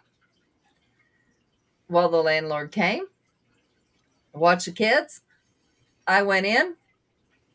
Mind you, I worked for the attorney at this point. And he said, "We're going to call your attorney." I was like, "Why? I can do this." He said, "No, ma'am, you're not." Okay. I sat in this damn cell for 12 hours. 12 hours because they didn't call the judge. Really? By the time they called the judge, there was hell to pay. Because they were pissed off that they didn't call him. These people go above and beyond. It was a mistake. It was no big deal. I was not angry because in all reality, I didn't communicate. This is my fault, not anybody else's. But this is what they do. And they still do this. If you look anything up in Taylorsville, this is still what they do. This is normal.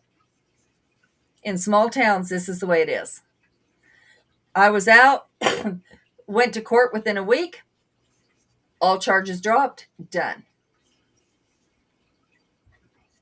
Because it was only a mistake and not something you intended to do. Right. But, I got to see jail. It's not fun. It was cold. Because when they first put you in, they put you in suicide watch. Because apparently, people are pretty distraught when they go in. Which is understandable. Absolutely. And I had drunks in there with me. I had all kinds of fun people. But this is, these are things they do on a daily basis. Yet, we only see the bad. Good stories are hardly ever told. That is correct. So, And the reason for that is because good stories are not entertaining enough. they're not. They're not. So, where is their mental status? And who is taking care of them? Something I looked up today, and it's actually really scary. We see on TV, different shows that we watch. We see on TV where police talk to psychiatrists if something happens, things like that. What about on a daily basis? What about their normal, they go through hell every single day. Good cops do. What happens to them? Do they have someone to talk to each week? They don't. Only if they're pulled in. What they did say in this study was that most first responders, police officers, FBI, all of that will not speak to somebody honestly. Because if they do, their job's in jeopardy. And I can't say I blame them. Right. Because what you say to the psychiatrist, that determines your fitness for the job. right? Technically, it's supposed to be all confidential. It's only supposed to be in the records, but since the company is paying for them, they have the rights to those records. They do. And they will recommend to, their boss, whoever it is, hey, I don't think this person's fit for right now. Just because they made mention that they're in rock bottom. I understand it from a political standpoint. If a police officer is at rock bottom, they can make questionable decisions. But what if it was just that moment that they felt like they were at rock bottom because of that day? We all have those days. Yes, we do. And if we were to tell somebody about it, we don't have a job anymore, that would make you not do it.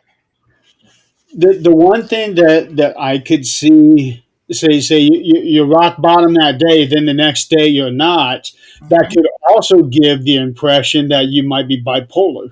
Yep. All these diagnoses are great. We're recognizing them. That's great. But there's another side to that. What if it's just that day? I would probably be classified as bipolar because, one day's bullshit at work is like, oh my gosh, I'm done. I'm done with people. I don't like people today. What if you hit rock bottom that day? Why not just cancel your session? I don't know if they can.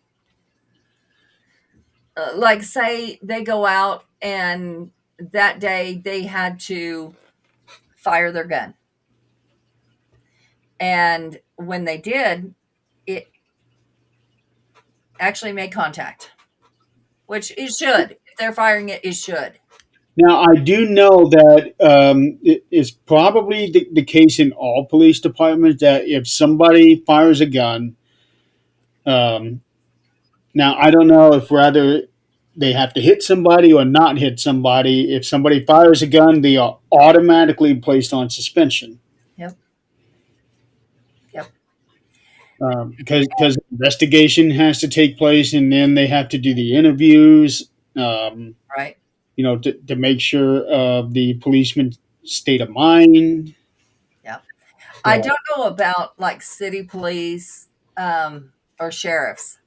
I do know the FBI. If they do hit someone, I don't know if it's just shooting at, but if they hit someone, they do have to go for a mental evaluation. And the reason for that is because if you take someone's life, as a normal human, if you take someone's life, you're going to suffer. yeah, that's going to affect you. I know you can see it on TV, and we are a little more desensitized these days because we do see it on TV and it looks very real. So when we do it out, we actually do it.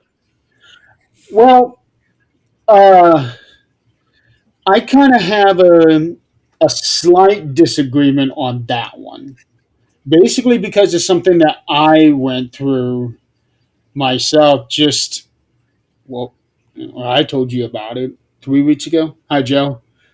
Um, like, I can see pictures of people that are mangled and everything. Yeah, it's gruesome to look at. Yep. I can watch movies where arms are cut off and things like that. I'm fine. Do I like it? No. But it's not going to cause me to turn away or my stomach's going to twist or anything like that. That's not going to happen. But, and I've even mentioned this on the show because it happened, I think it happened that day. Uh, my lawyer had sent me a document that he was sending to somebody, and he warned me ahead of time that there were pictures in there. After 4 years, I thought I'd be fine. I got to that first picture. I wasn't fine because that was me. Yep.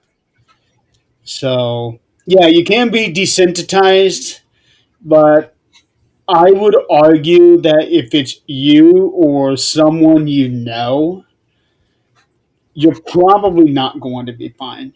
Right. But if you are using that weapon, more than likely it's not someone you know. As a police officer, it's probably not someone you know. More And than not, yeah. if it is, it's a small town and you know why you're doing it. Well, if it's a small town, what are the odds you're going to have just one bullet and have it in your shirt pocket? Mm-hmm. Yep. And, it's, I can imagine, I've never had to do it, but I can imagine if it's you doing it, it's going to have a different effect Yeah. than seeing it on TV. And you should see someone in case you have to go home and relive that in your dreams repeatedly. Well, they probably will make you go see someone. They do. They do. But if you were to tell the truth to that someone about what you feel, what, and you have to go see them within the first 24 hours. So in that first 24 hours, you're going to question yourself. Could I have done something different? Could I have, maybe shot lower and just got the leg and incapacitated them? Could I have, there's going to be 1,000 things going through your head. And if you're being honest, you're going to say those things. And that could cost you your job. That is not okay. Or you realize that in that one moment, it's me or him. Right. And Yeah. that's how it should be. Yeah. But in reality, you're going to think of every other scenario that you could have done besides taking their life. And that's human nature. Yeah, Well, human nature for the most part. it should be. Yeah. That's what is ingrained in us or should be. But, you know, these first responders, these all these people have it a lot harder than we realize. Yeah. Military. I mean, what is out there for them when they come home? When they come home, um, well, it would depend on the scenario. So, for example, when you're talking about the soldiers that came home from Vietnam, they went from hell over there to hell over here. Right. Um, Most of the other wars or conflict, whichever the case is, um, most people were looked at as heroes. Hey, you did the right thing. But Vietnam, completely different story. Yeah. I And just got done reading a book today. I just got done reading a book about Vietnam, but it was more about the protests mhm. and people going to Canada so that they don't get drafted. They were talking about what was it? I think 2A was when you got shipped or processed through to do boot camp, and then there was F4, I think, and that was your designation of not fit to go. Yeah. Yeah. And even those people, yes, we know what happened to them there, and that was awful.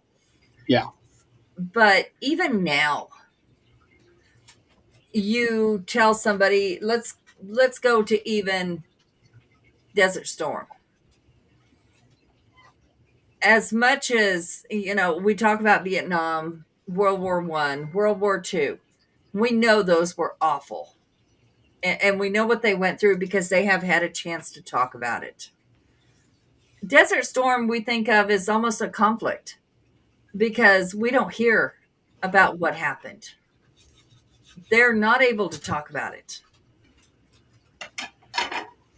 They And have to live with that it. storm was a very brief war.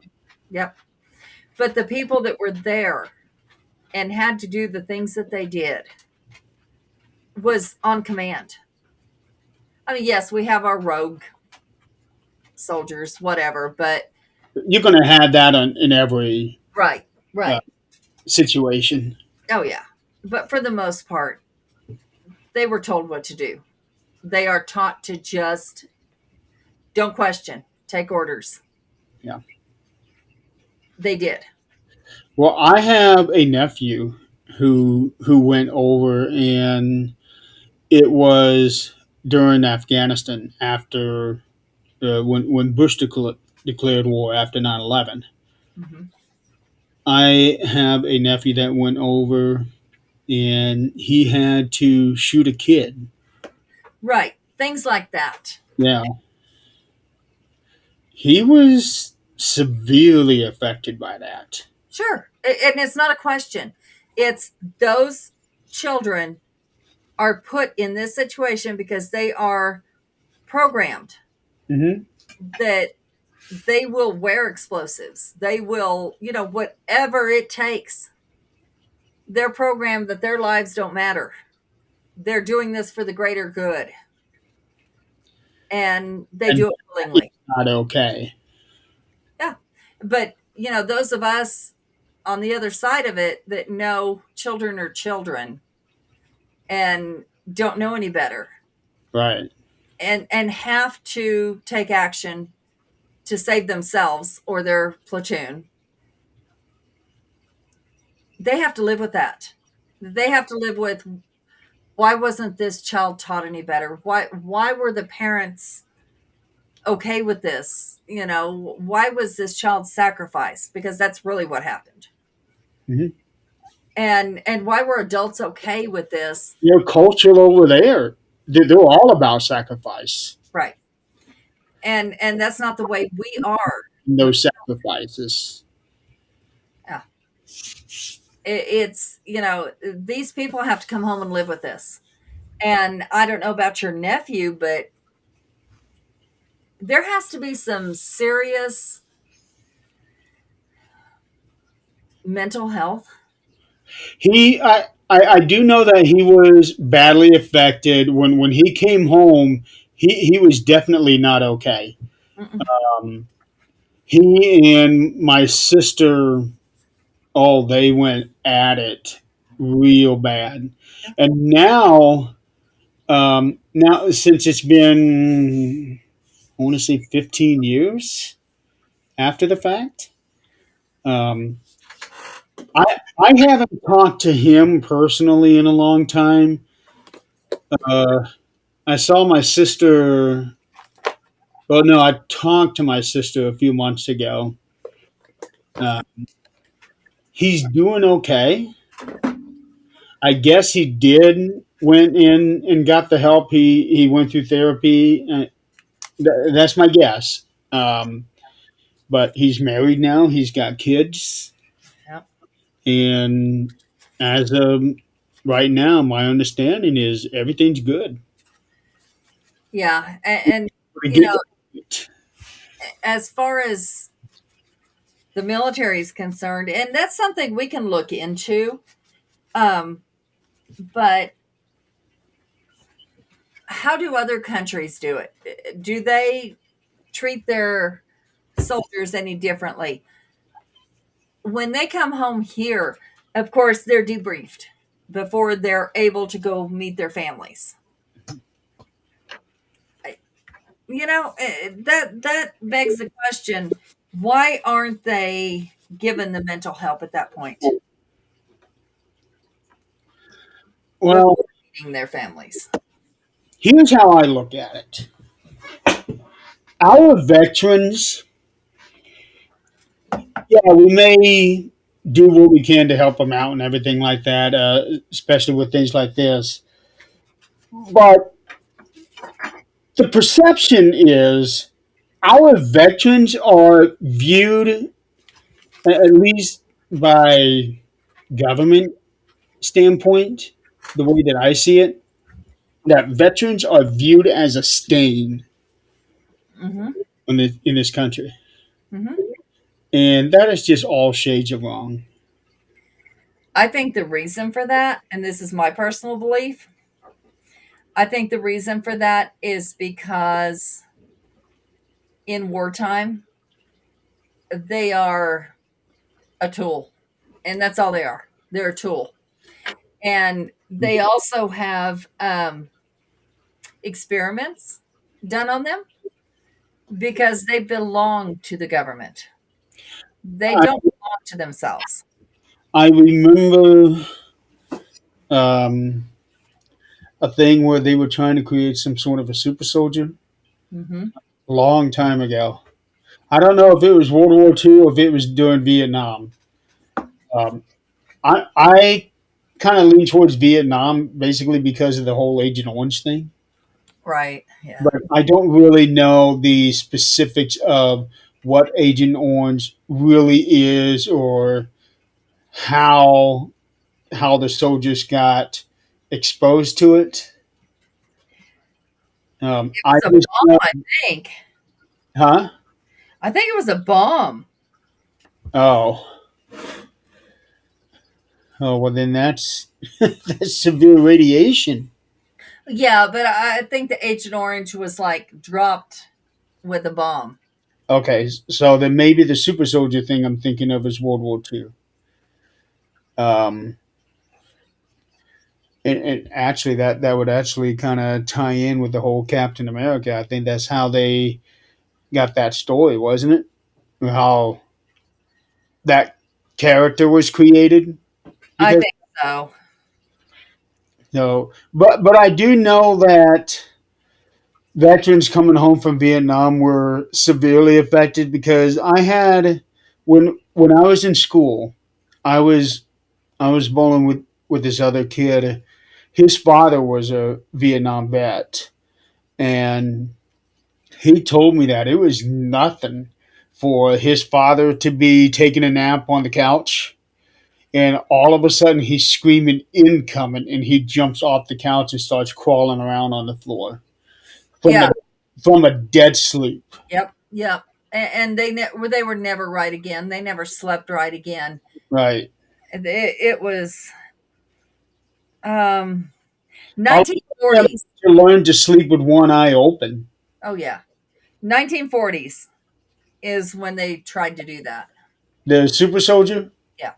So, damn, that was before the U.S. even got into the war. A number of countries have expressed more ambitious intentions to develop enhanced soldiers, including the US, UK, and France. As of 2011, the US Pentagon spent around 400 million per year researching soldier enhancements. It's still going on. It's still going on. Wow. You know, they're given, I do know this for a fact, experimental vaccinations are given to soldiers, and they have no choice. Yeah, those scare me. Oh, yeah. Absolutely.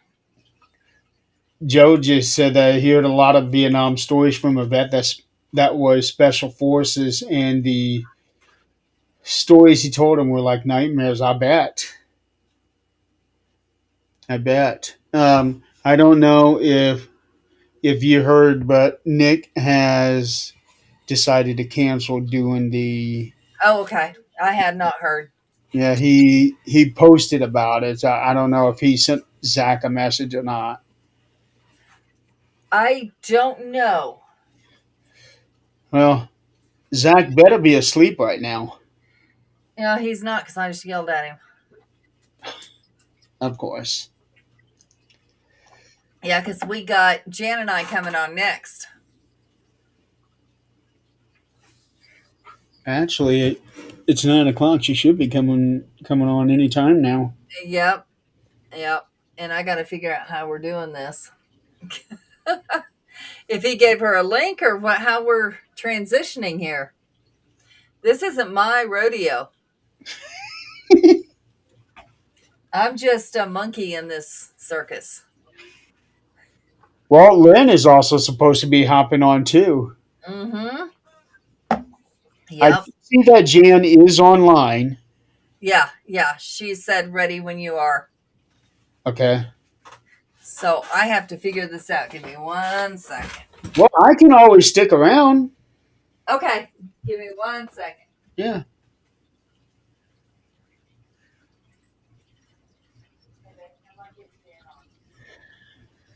So that dude was, yeah, I bet he was, Joe. Don't get mad at me. This isn't my rodeo.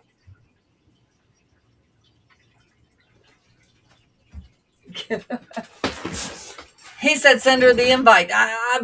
What? So Jan hasn't gotten the link? I don't know. I don't know what's going on.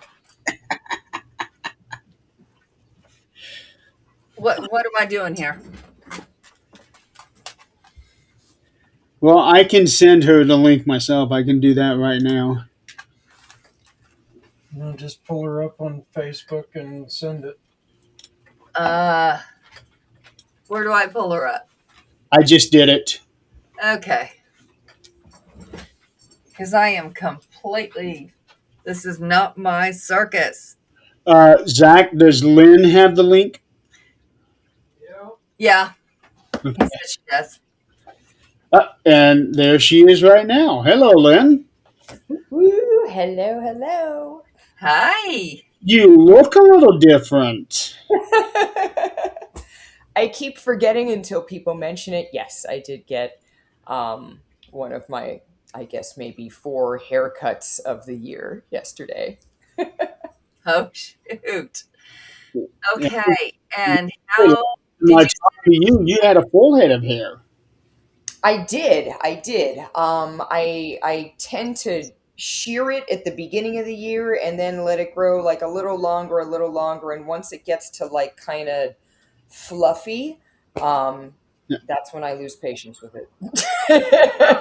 There's Jan. Okay. How am I going to do this?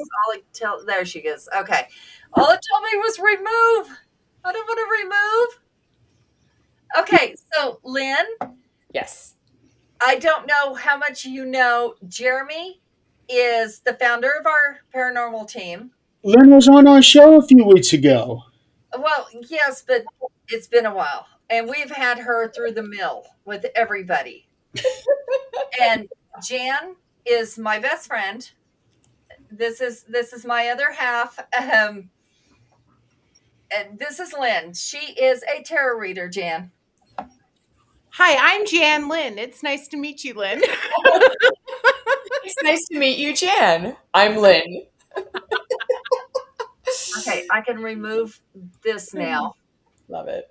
And Zach is now taking a nap. A well-deserved nap, I'm sure. Well, it's about time. He should have done that an hour ago. Oh, he didn't do it last year. It's going to get worse next year. Wow. So how's everybody doing tonight?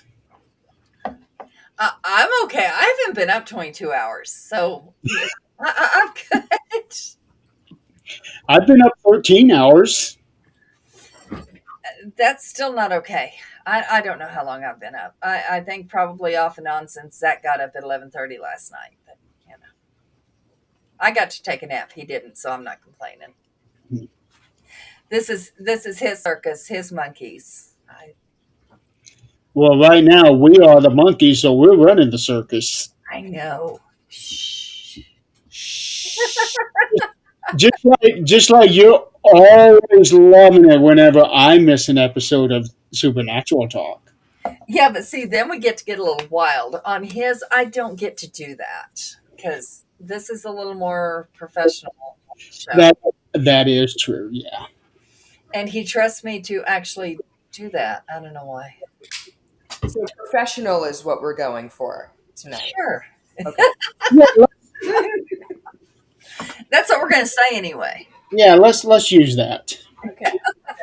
I was going to say, I don't think professional has my picture next to it. Me either, and he knows that, so that's the way it goes.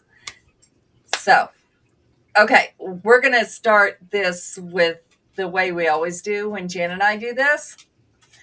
I want Jan to tell her this is kind of like a second birthday for her son. Just because her son committed suicide and he was 14. The whole premise of this is, like I was saying earlier, kind of a segue into this one. There is not enough or competent mental health within, whether it's our children, whether it's, and Jan was also an EMT. She was also in the medical field. So she understands the whole need of the lack of. Which there is not. And Jan, I don't know if you heard earlier, but I was mentioning, like the FBI. When something happens and they have to make a shot, that it was their life or someone else's, and they have to do it. They also have to speak to a mental health professional. Mm-hmm. And something I read online earlier was they're afraid to say what they're really thinking. They're afraid to speak to that mental health because their job is on the line if they say what they're really feeling or thinking. And like us, we may have a bad day and we may hit rock bottom that day because of what happened, because of what was said, whatever the case might be. And then later, hey, sweetheart. And then later, the next day we are okay. We come back with a fresh attitude But if we are to say what we are thinking to that mental health professional as an FBI agent that day, we may not have a job the next day. And that is not okay. And another thing that I brought up when she was saying that if we hit rock bottom one day and then we're fine the next day, that could also be looked at as potentially being bipolar. Yeah. And that also would put your job in jeopardy. Yeah. There isn't. There's no true help.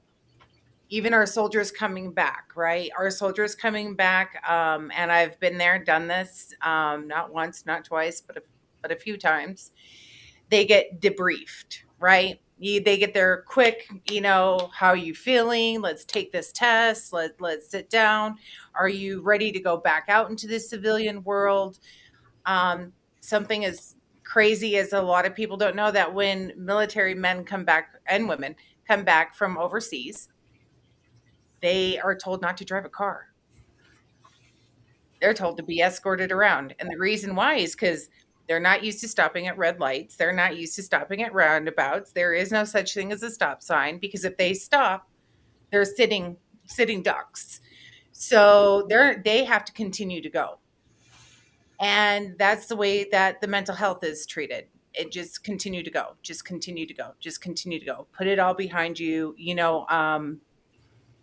There's not a lot of forethought put into the mental health anymore.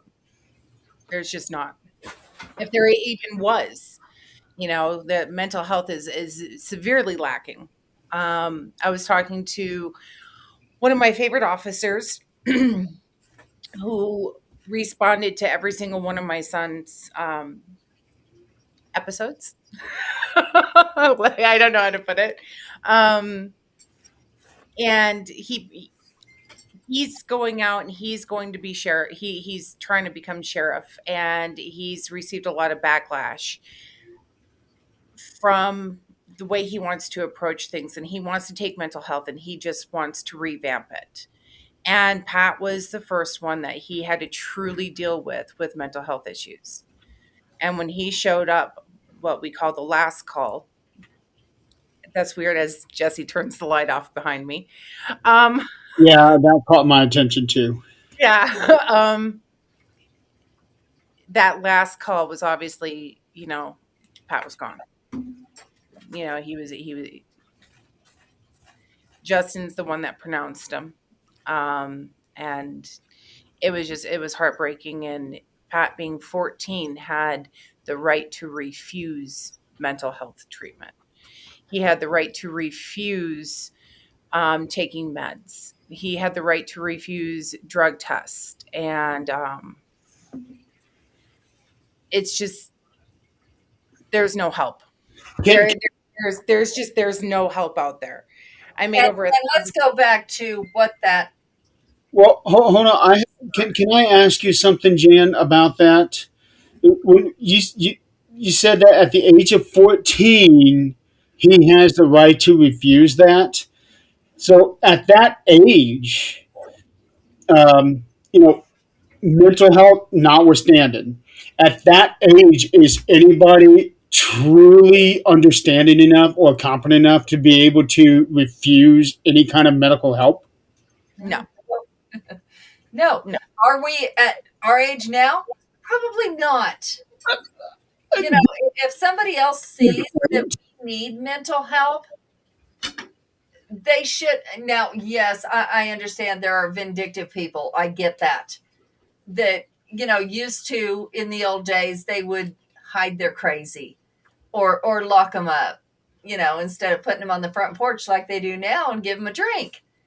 But, there's got to be a medium there somewhere where your friend, like if Jan were to call someone and say, look, this is not her. This is not how she's supposed to act. This is not how she normally acts. She needs help. Well, and you've been there with me. You have been right by my side. I have not just lost I have not lost just my son to mental health. I lost somebody who and I might cry with this one. Um, It's okay if you do. I lost somebody I considered a sister. And I called Adrienne in the middle of the night and I told her I'm picking you up and we're going to Wisconsin and I've got to try. I've got to knock on the door and I've got to try. And when I got there, it was worse than what I could imagine. And she's been arrested, she's lost her family, she's lost her kids because she has the right to be crazy. Mhm. That's what we were told. She has the right to refuse meds. She's not in her right mind to make those decisions. And I know her better than anybody else on the face of the earth. And I can tell you that she would want me to force the meds down her throat, if that makes sense. Not that I would force them down her throat, but not give the option. Not That give the option. that does make sense, and then you would have it would take you forever to try to do, because I think in something like that they would have to go through like a guardianship or Which I tried. yeah. I tried very hard to get guardianship out of her, but it's hard when her mother's crazy too. Um, Oh wow. and it's something as simple as all she did was give birth. And it's a rare disorder. She gave birth twice, and I watched her mental health come down the first time. And I was there physically, and she was living with me. So I was able to help bring her back up. But I wasn't there the second time she gave birth. And the second time she gave birth, she just completely lost it. And so here we are with a broken mental health system, right? Where do you bend, where do you break, right? What rules can we really enforce? And unfortunately there's no true help for those who truly need the help. And Megan's right. That's my daughter-in-law. Megan's right. She does know somebody who's refused a bed because they were overweight. um Oh. and yeah, nursing homes with resident rights, even if they aren't in the right state of mind. What are we to do? What are we to do? My hands were tied with my son. My hands are tied with Mar. What for those of us, we suffer, and it takes a toll on our mental health as well. Mhm. It's just, but with Pat,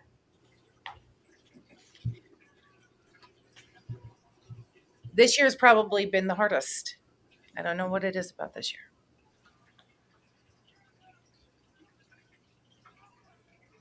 It's going on eight years. Um, 8 years out.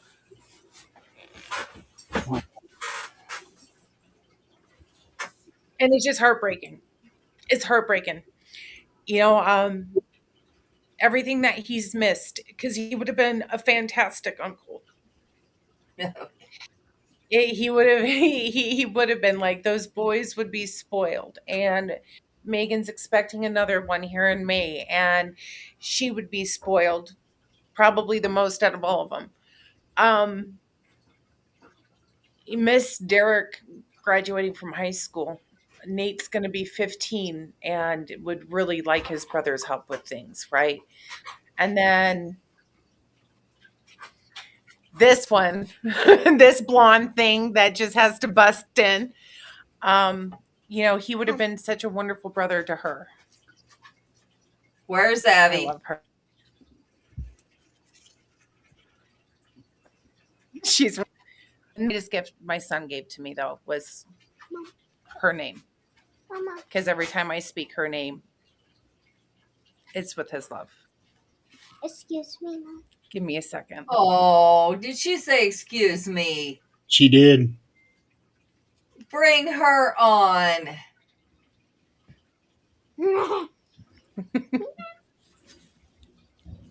Hi, Abby. Wow, you have grown. Hasn't she? Like in the last 3 months, like years. What you doing, baby girl? Nothing. Nothing. Then what do you excuse me for? My mom, Uh-huh. I needed to tell mom something because whenever my dad left like the house, all I hear was like something banging on like the roof in there. Okay. Listen to me. You're out in the country, right? Yeah. You're out in the country. Okay. There's birds that are going to nest on your roof. There's squirrels that are going to jump on your roof. Mommy's not going to let nothing happen to you. And mommy would know if anything was banging that shouldn't be banging. I promise you're fine. I got to tell you guys a funny thing. All right. Go find daddy. Bye, baby girl. Love you.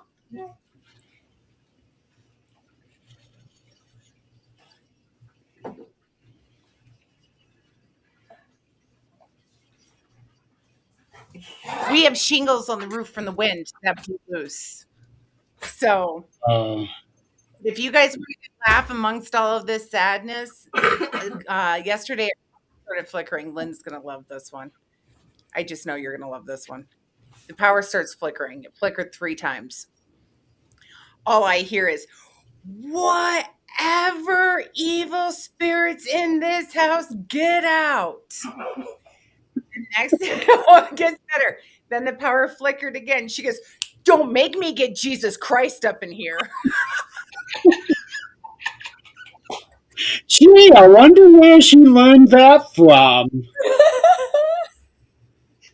And I'm like, Avelina, the power is just flickering. It's okay. And she's like, no, I'm getting Mother Mary. I'm getting her. I'm calling her right now. Where's my rosary? And I was like, I'm done. I can't handle this girl.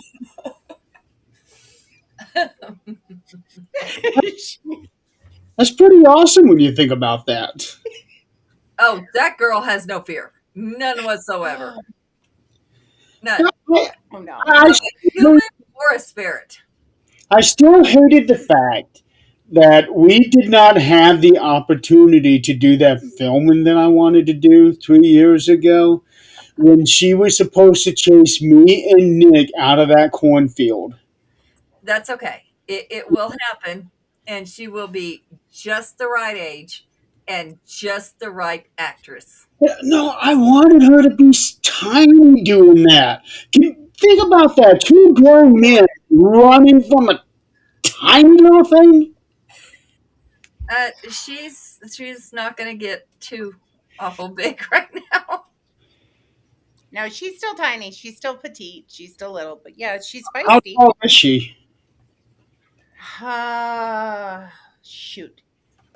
Okay, so I'm 5'10" and a half, and she comes up right underneath my boobs. Oh, okay. So 4'8", maybe. Yeah, so I got the last. still tiny enough. So we. She's 40.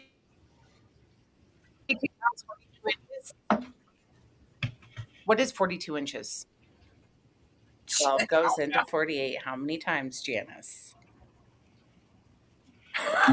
24. Somebody will answer in the 48. comments. Yeah, 48 is 4 feet. 4 foot. That's 4 foot exactly. Yeah, she's a little under 4 foot. Okay. Just a little. So we still got time. Yeah. Yes. We yes. got this. Yes. She still has an evil laugh. Oh, I think that's ever. I remember when you sent us that clip of her doing that. Yeah. But you ought to hear it in That person. evil laugh. Do what? I said you ought to hear it in person. Oh. She was doing her demonic voice over the phone when Daddy and Big Brother were in Arizona. And all of a sudden, all Big Brother said is, who the hell is that? And Daddy goes, that's your sister. And he goes, no, it wasn't. That was some demonic possessed. Never mind. That was my sister. Yeah, it is. Keith, that's exactly what I was thinking because we were traveling through Nebraska, Kansas to get to Colorado. That was exactly what I had in mind. Yeah. So, yeah, and another thing that I do want to touch on, Jan has also been EMT, where she has had two of that I know of. She was actually up here in Colorado when she was EMT. Um, two friends, one of which she didn't know that's the call she was going on. And when she got there, our worst nightmare as any, I don't care if it's a civilian, I don't care if it's, a CNA worker, anything, a doctor, having someone come in under your care. Because at that point, you are not just a civil worker, you are that friend. And those lines blur, they blur quickly. Jan has had to do this twice that I know of. I think one of them maybe she didn't know that the call she was going on, but what the hell just happened? Her video had been freezing a lot. Girl, get your ass back on here. Move on the other side of the house. Come on, let's go. I know they've had some serious. Excuse me. There we go. There we go. Okay, maybe she got it fixed. We Are we we fixed?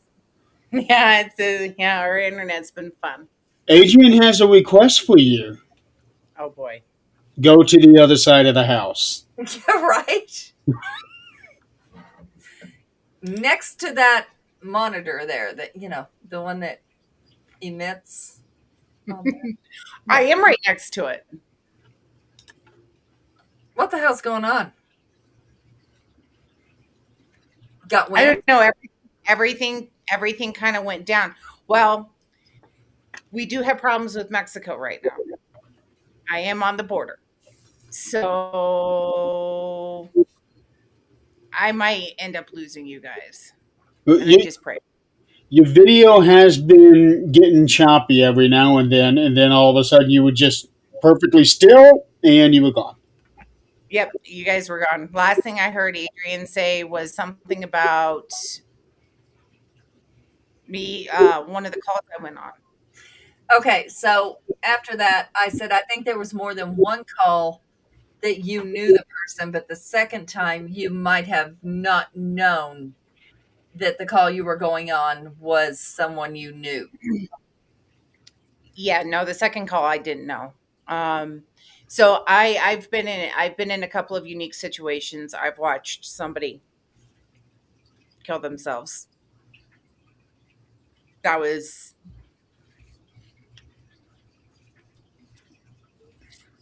traumatic, to say the least. And everybody on scene, or everybody that was there, they were medics too. So that was rough. I have been on the phone with somebody when they have committed suicide. My first love. I was on the phone with him and he overdosed on pills and drove over a cliff. And then I have responded to a couple of calls that I've known the people. The one I was told to stand down and I didn't. I just kept on coming. I already knew being on the energy line worker, I kind of I start shaking when I think about it. I know when it's coming. So I already knew that something bad was going to happen and I already knew who, what, where. I just didn't know when. So I was on that call. That was pretty traumatizing. And then the second one I didn't know. I didn't know at all. I was blindsided. So coming from somebody who's worked in the medical field, it's hard. It's really hard when it's somebody that it really it takes a toll on you, and just like our police officers, our military personnel, we're required to go through our mental health too. So, and I understand that because I sit there and I know I'm fine. No, I'm fine. But let me tell you, when I go to my off the clock therapist, I'm not okay. And I'm fortunate that in that field, I'm able to go to an off the clock therapist and talk about what was going on and get those emotions out and everything else. But Okay, it's so not this is suicide. this is something I've never asked. What kind of mental health help do they have for EMTs?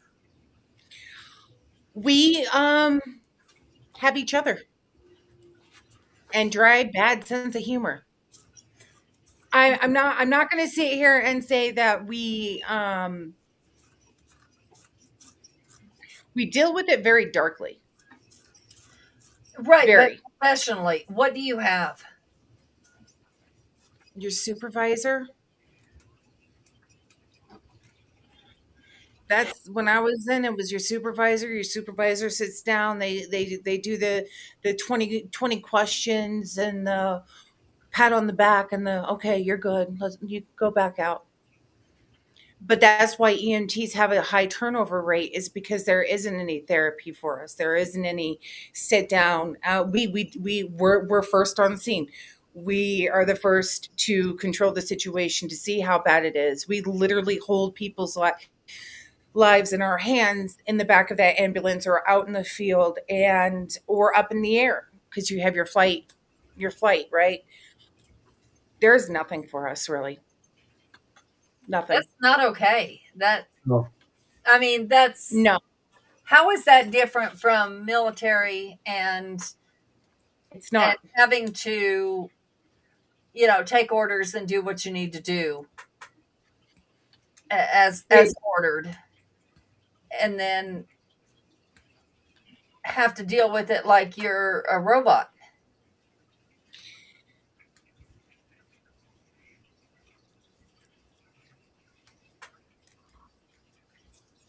Yeah, I can say that's probably how we're expected to deal with it. I sit down and think about it. When you work in the medical field, you're not supposed to get attached. You're not supposed to have emotions. You're not supposed to call them honey, love, dear. Right? They're your patient. They're your client. They're your this. You're that. And we're not supposed. It takes a human element out of it, so we are supposed to be kind of like robots, but we're not, right? Because we're living breathing, we're humans, we feel things, and we get close, we get attached. That's our nature. um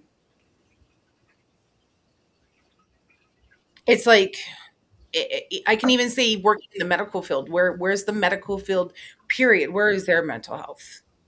Yeah, I've Well, never heard of it. I can tell you from personal experience that I appreciated when all of my nurses put the human element into it, Hmm. because it showed me that they cared and that I wasn't just a job. Yeah, yeah. So I appreciated when um, not not attached, but when they went that extra mile, I guess. You can't help but attach. I don't care. I was a CNA, which is the lowest that you can be, like in a nursing home.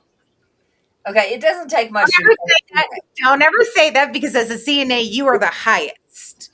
Okay, I view that doctor and that RN on the bottom of the list, and I don't give a shit who I offend with that. Okay, because that CNA is there. They know your poop schedule. They Oh, know they shower you. They dress you. They feed you. They help you. They do your therapies. So no, like your CNA, don't ever say you're bottom of the level.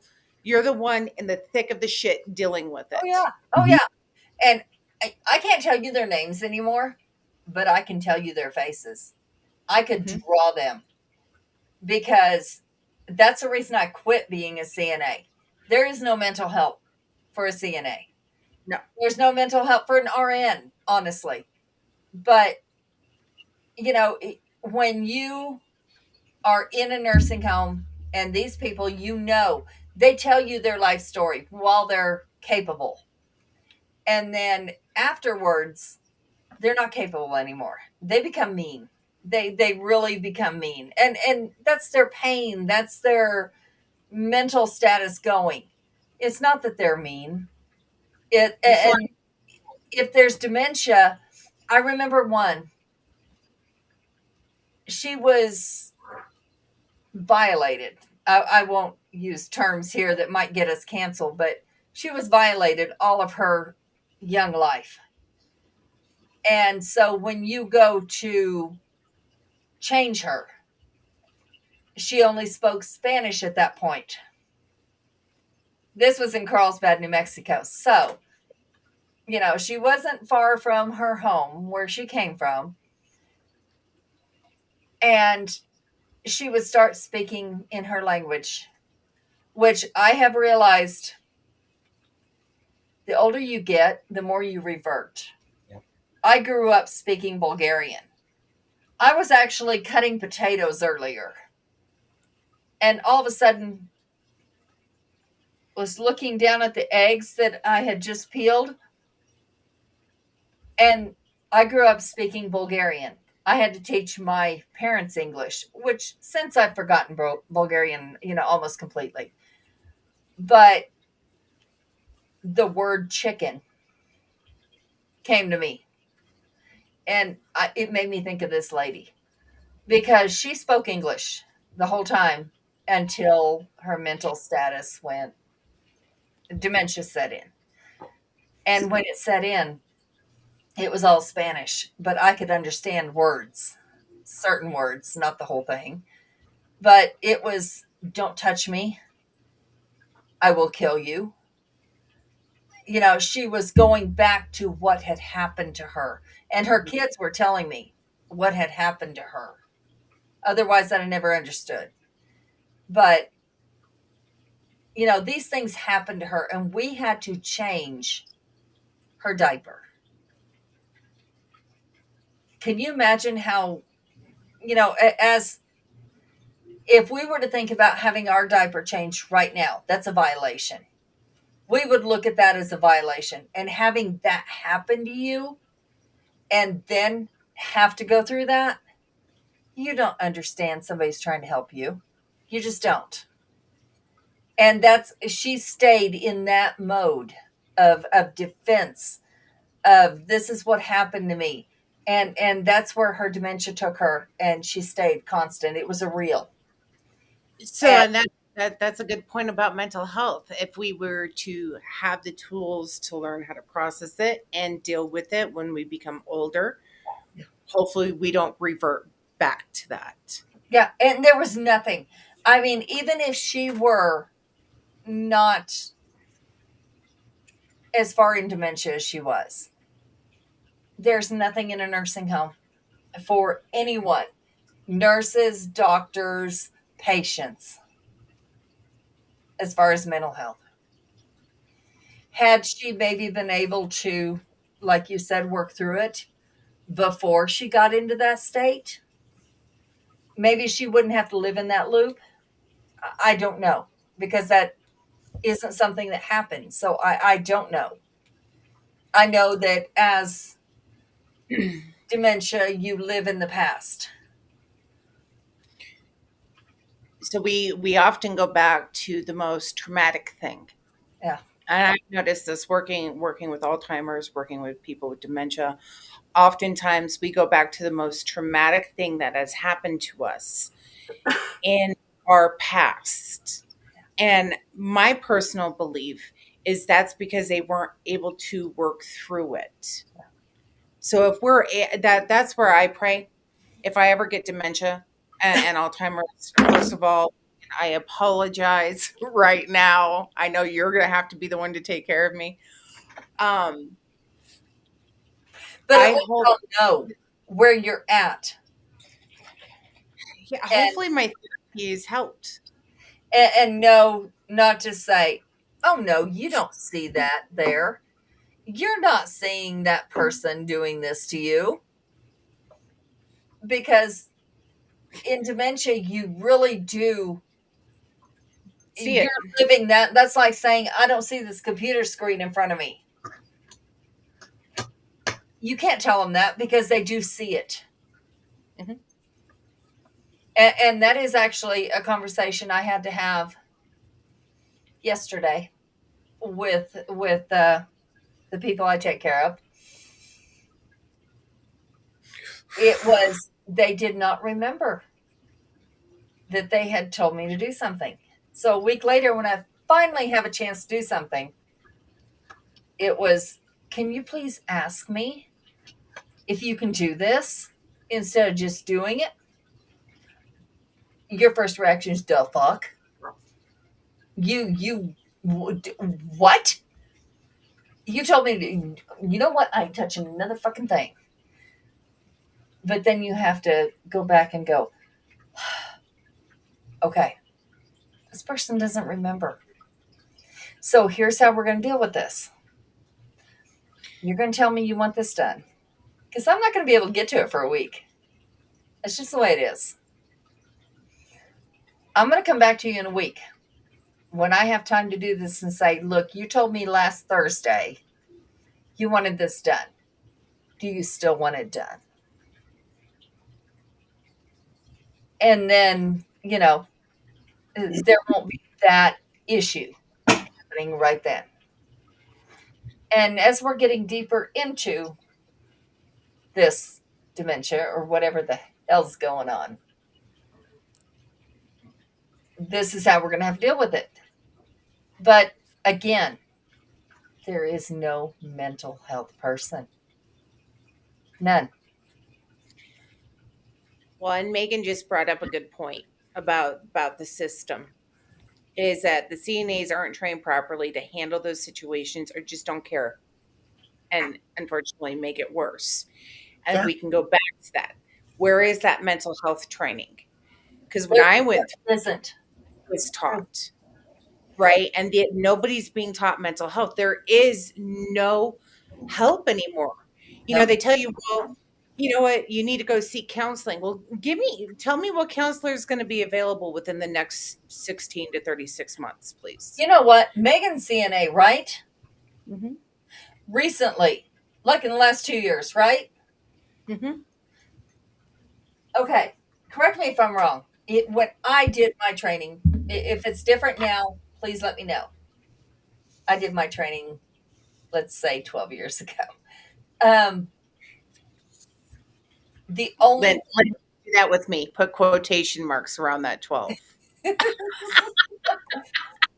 the only thing that we were really tested on was how to turn someone in bed, how to transfer someone, how to take blood pressure, how to gauge if somebody is vomiting blood, and what to do if you think they are, the test strips and all of that.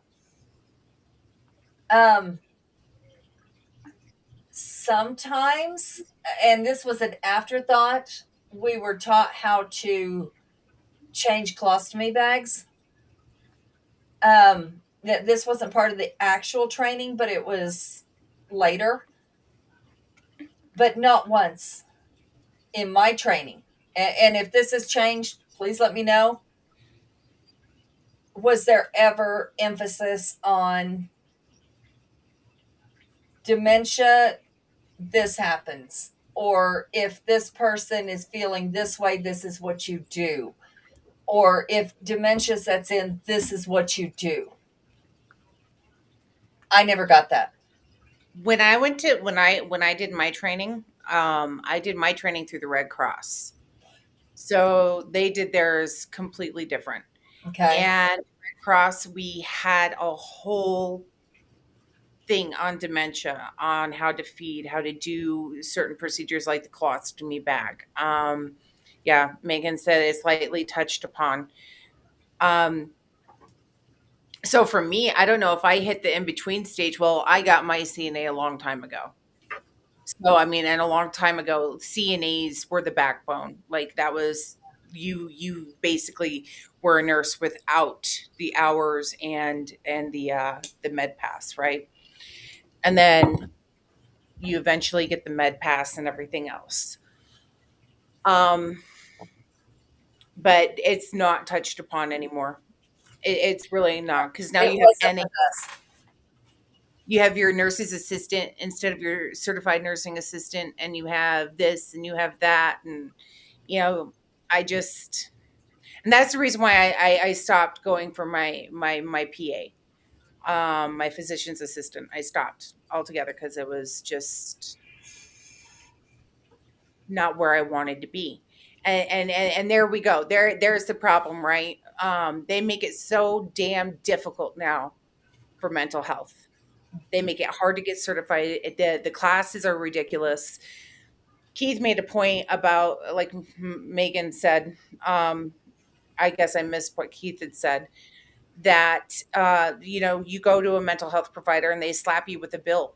You end up in a hospital, they slap you with a bill, and it's absolutely ridiculous. Insurance, malpractice insurance, has gone through the roof to where we're not just losing therapists and counselors, we're losing doctors. We're losing people, and hopefully that's about ready to change, because from what I understand, mental health facilities are going to be opened up again, and that's huge, because I'm going to get down to the heart of it. Like, I live outside of 4 major military bases. All right. And I am a military daughter, and I have been married to military twice. My first ex husband, I'm very proud of him because he's made steps and he's made progress, and he is going and he is getting help now. My second, who knows? I think if help would have been available, I lost him completely. I right, lost him. right, and let's go back just a step. You also got to watch.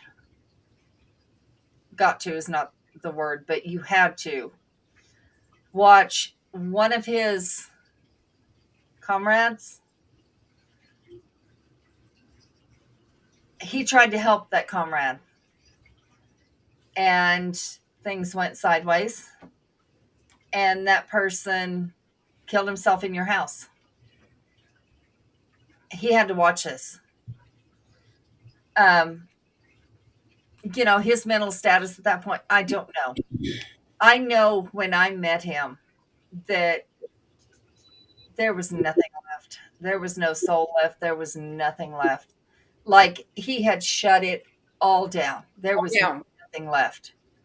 All down. No Nothing sign left for his of love, kids. no sign of affection, no, towards his kids, towards me. No. And There that was that's nothing left toward a stranger. I mean, like, there was nothing. It was like looking at a magazine, and you can't feel like an empath can feel someone's emotions, or even if they hate you, you can feel it. But there was nothing. It's like looking at a piece of paper, a picture. You can get more off a picture, probably, because that's how I read people, is through a picture. But there was nothing. And I met this person in person, and there was nothing. Like, you can be looking in a mirror, and it's nothing. There's nothing there. and that I understand now that all the situations, all the military, whatever happened afterwards, the choices that were made afterwards contributed to that. Mhm. And that is absolutely not where Jan needed to be, or could be, and live her life or her children's life. But, this is one of those things that, what if there was adequate mental health? Let's go clear back to Pat. What if there was So adequate mental health? so and then Megan brings something up. So we have my son who committed suicide. And let's talk about the trauma before the suicide. Um and I give Megan a lot of credit because I know how bad my son's post traumatic is. I know. And she deals with it every day. Every day. Sometimes Dylan's good, sometimes he's quick to trigger. Little things can set him off. The trauma that happened before, watching his brother slide, watching his brother just go downhill, right? Um, Becoming addicted to drugs, becoming XYZ. And all of that is because of the mental health, right? The mental health that he was getting was, here's these drugs, take these drugs. Oh, you're gaining weight and you have boobs now and you're a boy. That's okay. Don't worry about that. That's just the Seroquel, right? Oh, this is what's going on. That's what's going on. Here's some more drugs. Here you go, Pat. Here's some more drugs. And on the back end, us as the family, we're dealing with the mood swings from the drugs. I got the shit beat out of me, not once, not twice, but 3 times. Not because he wanted to, but that's because what the drugs were doing. So Dylan, being the oldest, what did he do? He had to come defend me. And the last time I was pregnant with Avelina, and that just ended bad, right? So then we get to the time frame of, we know it's coming. We know, as a family, collectively, we know it's coming. It happens. I find my son, and here comes my other son right behind me. He saw him at the exact same time I did. I just got to Pat first. Now I've got not just a dead son, but I'm watching my family die. I'm watching. But here's the thing on that. What is there? I mean, okay, so we know Dylan now is dealing with that every single day. He feels responsible because as a sibling, he said something to his brother that day, like any sibling would and does every day. But he has to live with that thinking, was that it? Was Right. that what caused it? Absolutely not. No, it was not. No, it was planned out for weeks. The I've looked at it, and Yeah. I've sat down and thought about it. I finally, a couple of years ago, actually picked up his phone, turned it on, and went through his phone for the first time. That was trauma inducing. I knew then that he had this plan for weeks.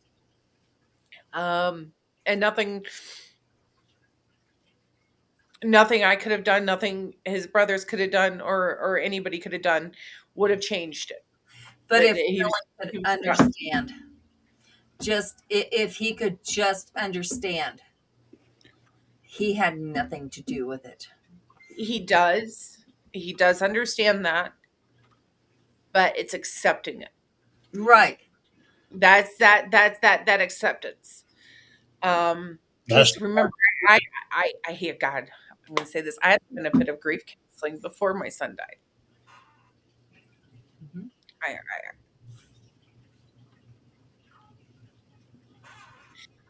So I already knew what I was going to do. I already knew how I was going to handle it.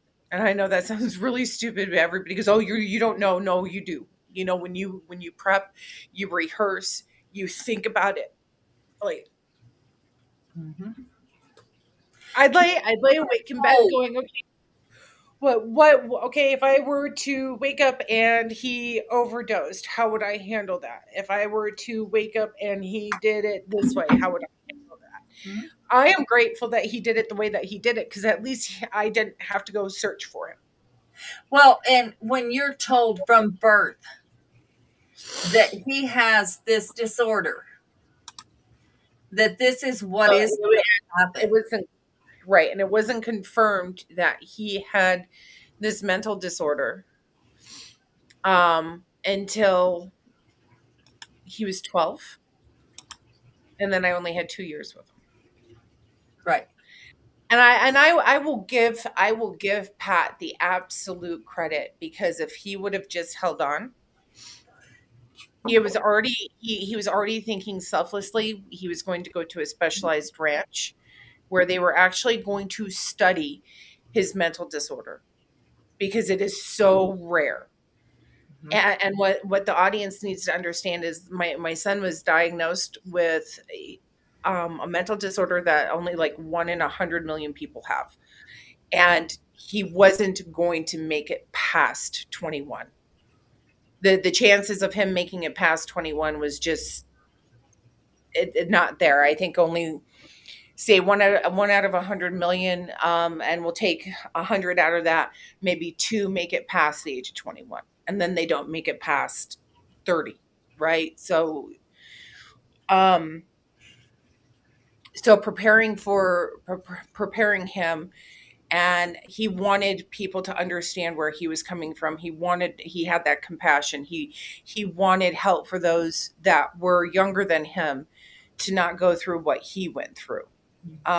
So he was going to put himself out there, and he was going to be studied like a lab rat, right? As he used to put it to me.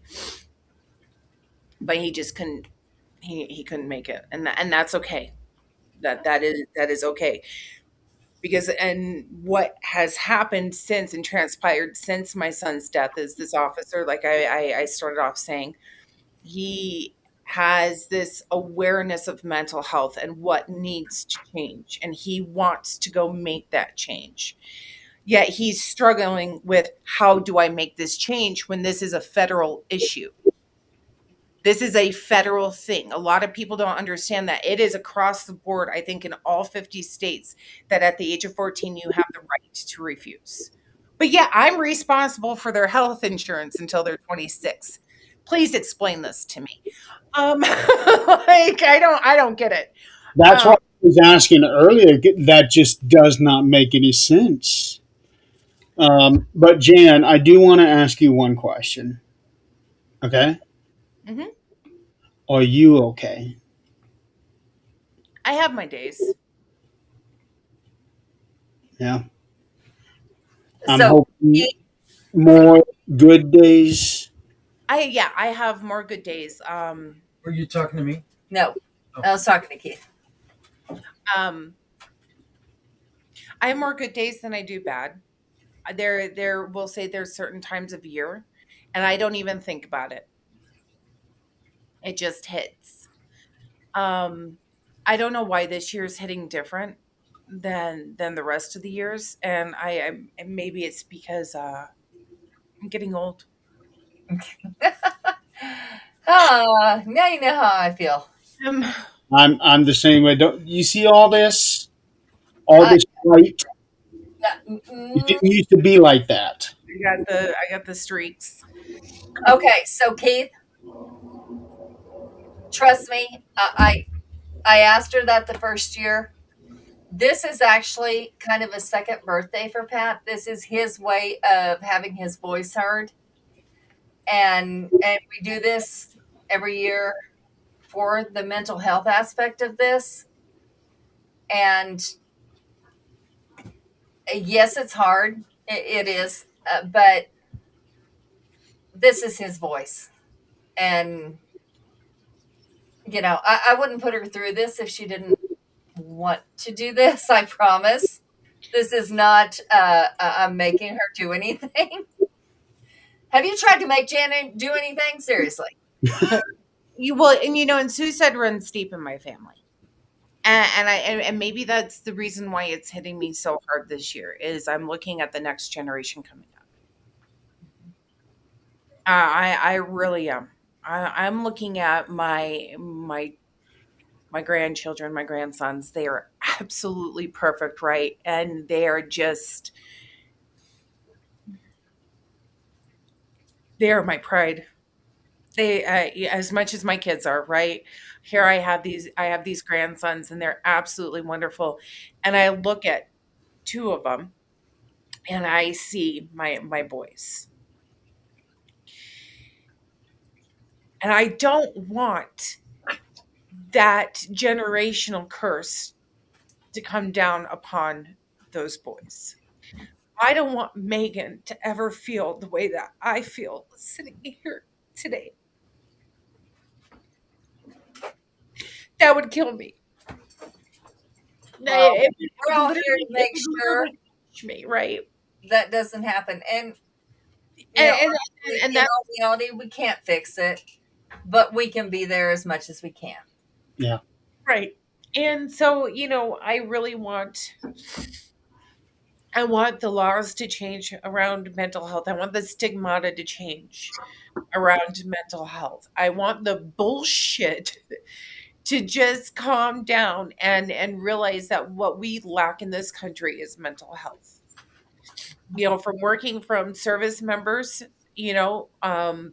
that are old and have dementia and there's no help for them even at this facility, and it's the largest facility in the United States. You would think that they would have some mental health and they don't, right?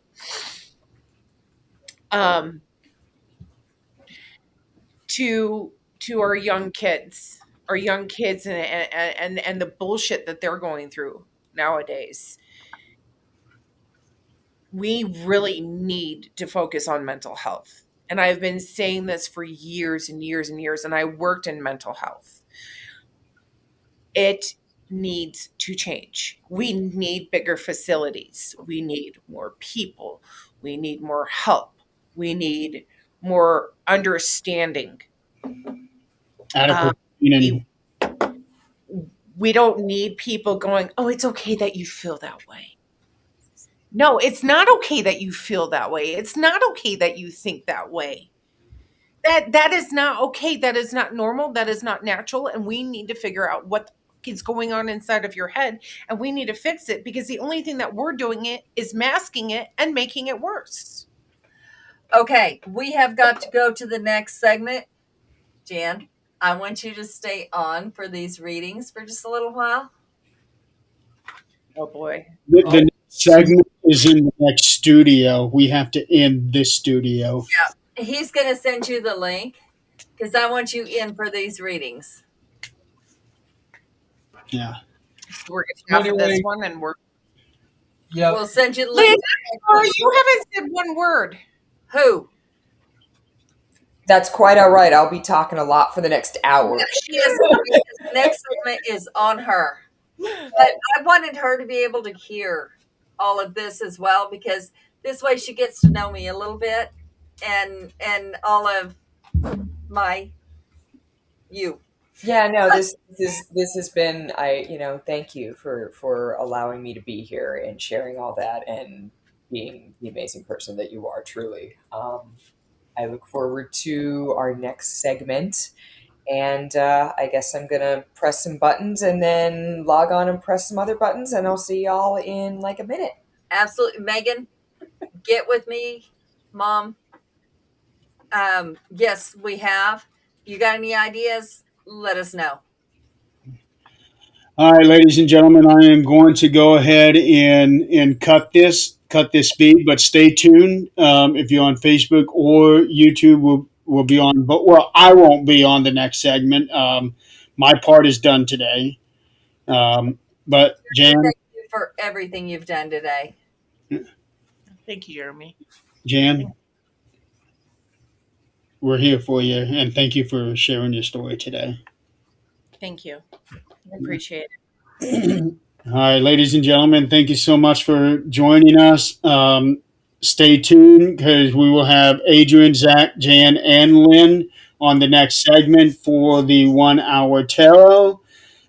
Just refresh your pages here in the next couple of minutes, and the next live will be on. So thank you guys so much. I will be playing our outro video. You guys can go ahead and skip out and go into the next studio, and I will end this live. Have a good night, folks. Night. Good night.